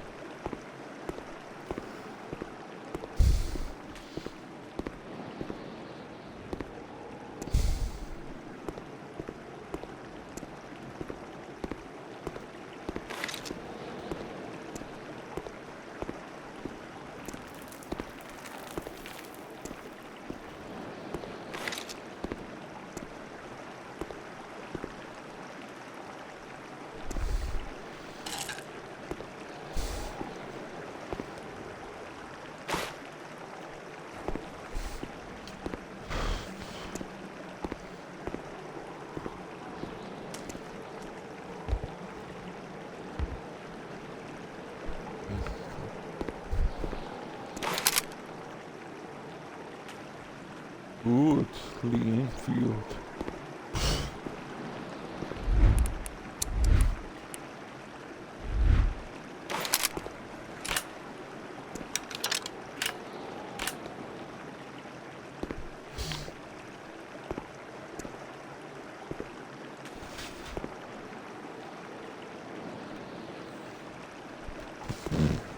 Wow.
It was so cold. Already Carl did not feel his toes anymore.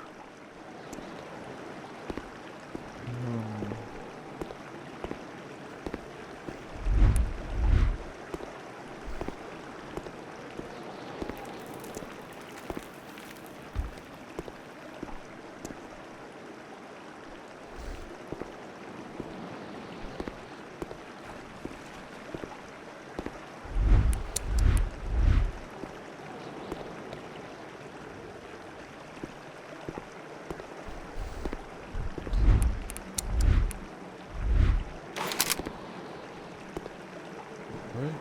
Goes the wait.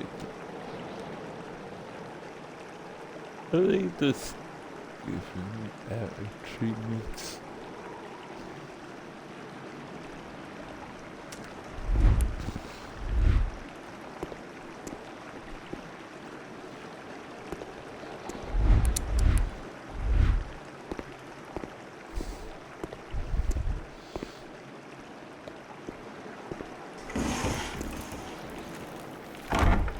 Oh.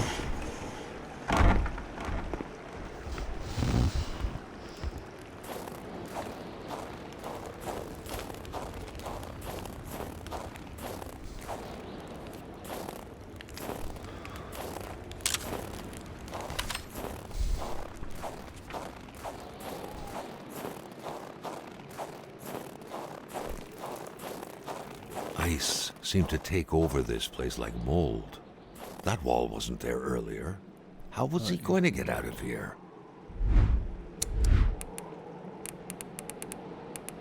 Wait.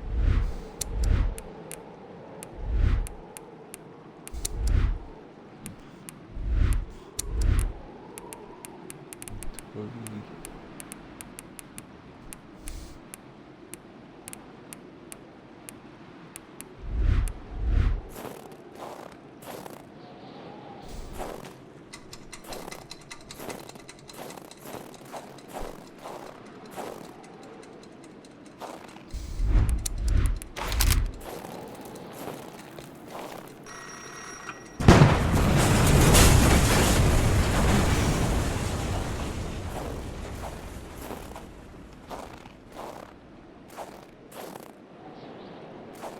The ice, oddly, did not budge despite the powerful fiery blast.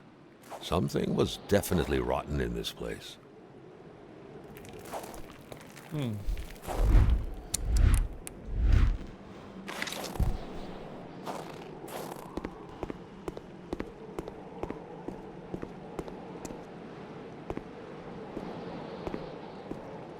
Cold turned into pain. Carl needed to find someplace warm.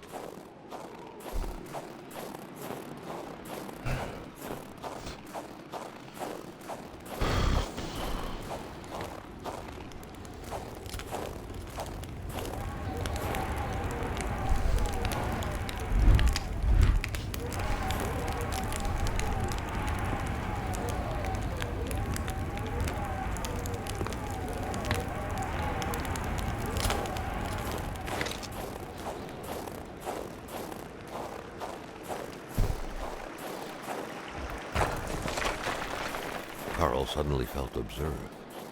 He was worried about a presence around him.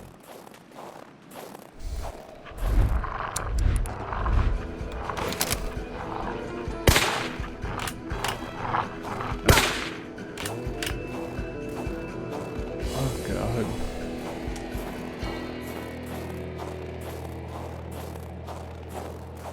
I don't want to do that again.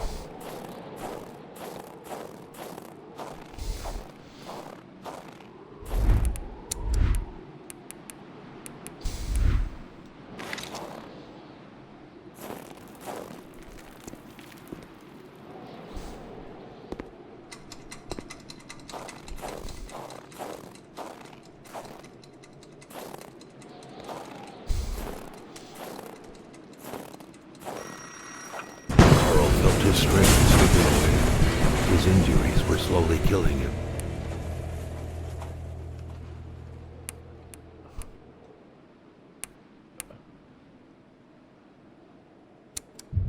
Okay.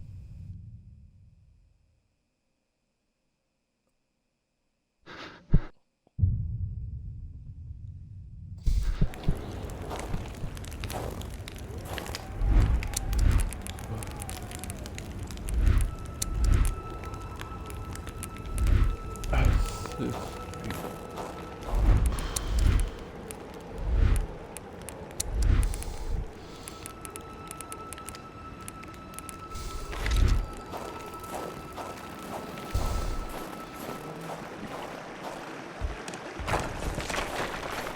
Carl suddenly felt observed.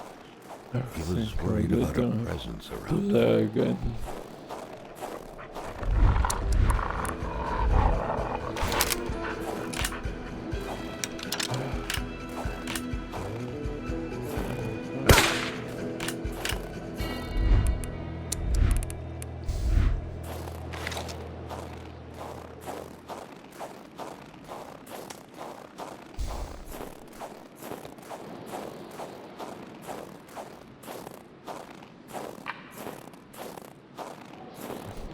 Let's just go.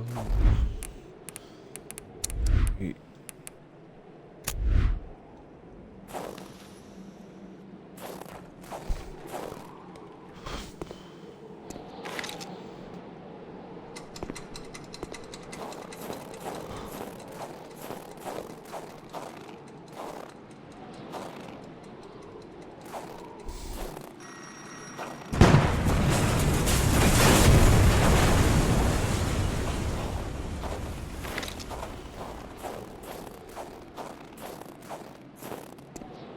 Yes. No stone can withstand the force of dynamite.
There should be a law forbidding doctors from falling sick.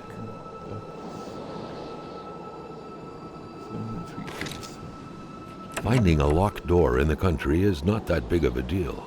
Carl knew a key had to be hidden nearby.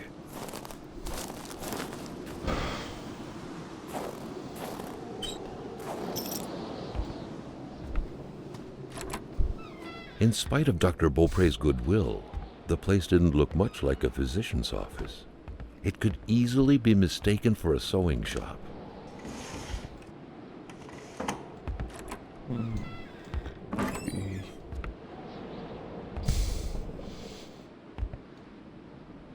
Carl got the trembles as he imagined the excruciating pain that kind of scalpel could no doubt inflict. Within these miserable walls, patients probably felt more like in a slaughterhouse than in a doctor's office.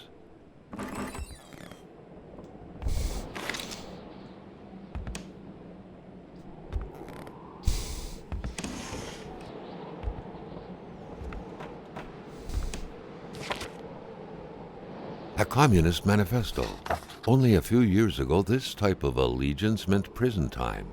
And even at present, the Western world was very wary of the Soviet threat. Why would the doctor own such a book?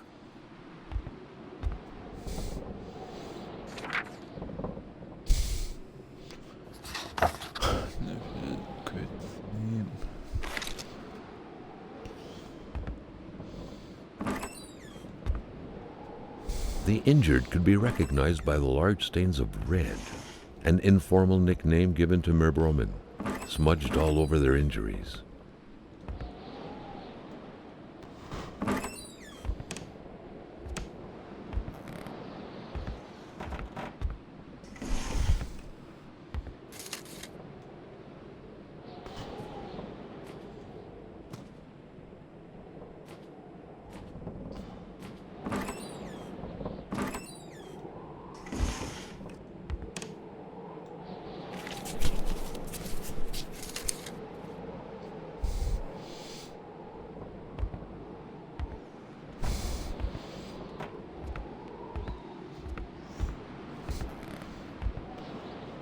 Someone had lost a few liters of blood here.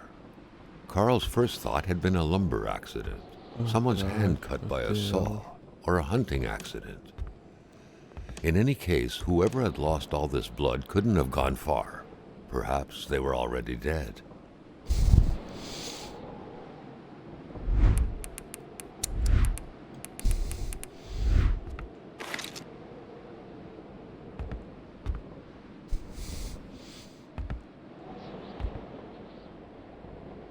Someone had lost a few liters of blood here. Carl's first thought had been a lumber accident, someone's hand cut by a saw, or a hunting accident. In any case, whoever had lost all this blood couldn't have gone far. Perhaps they were already dead.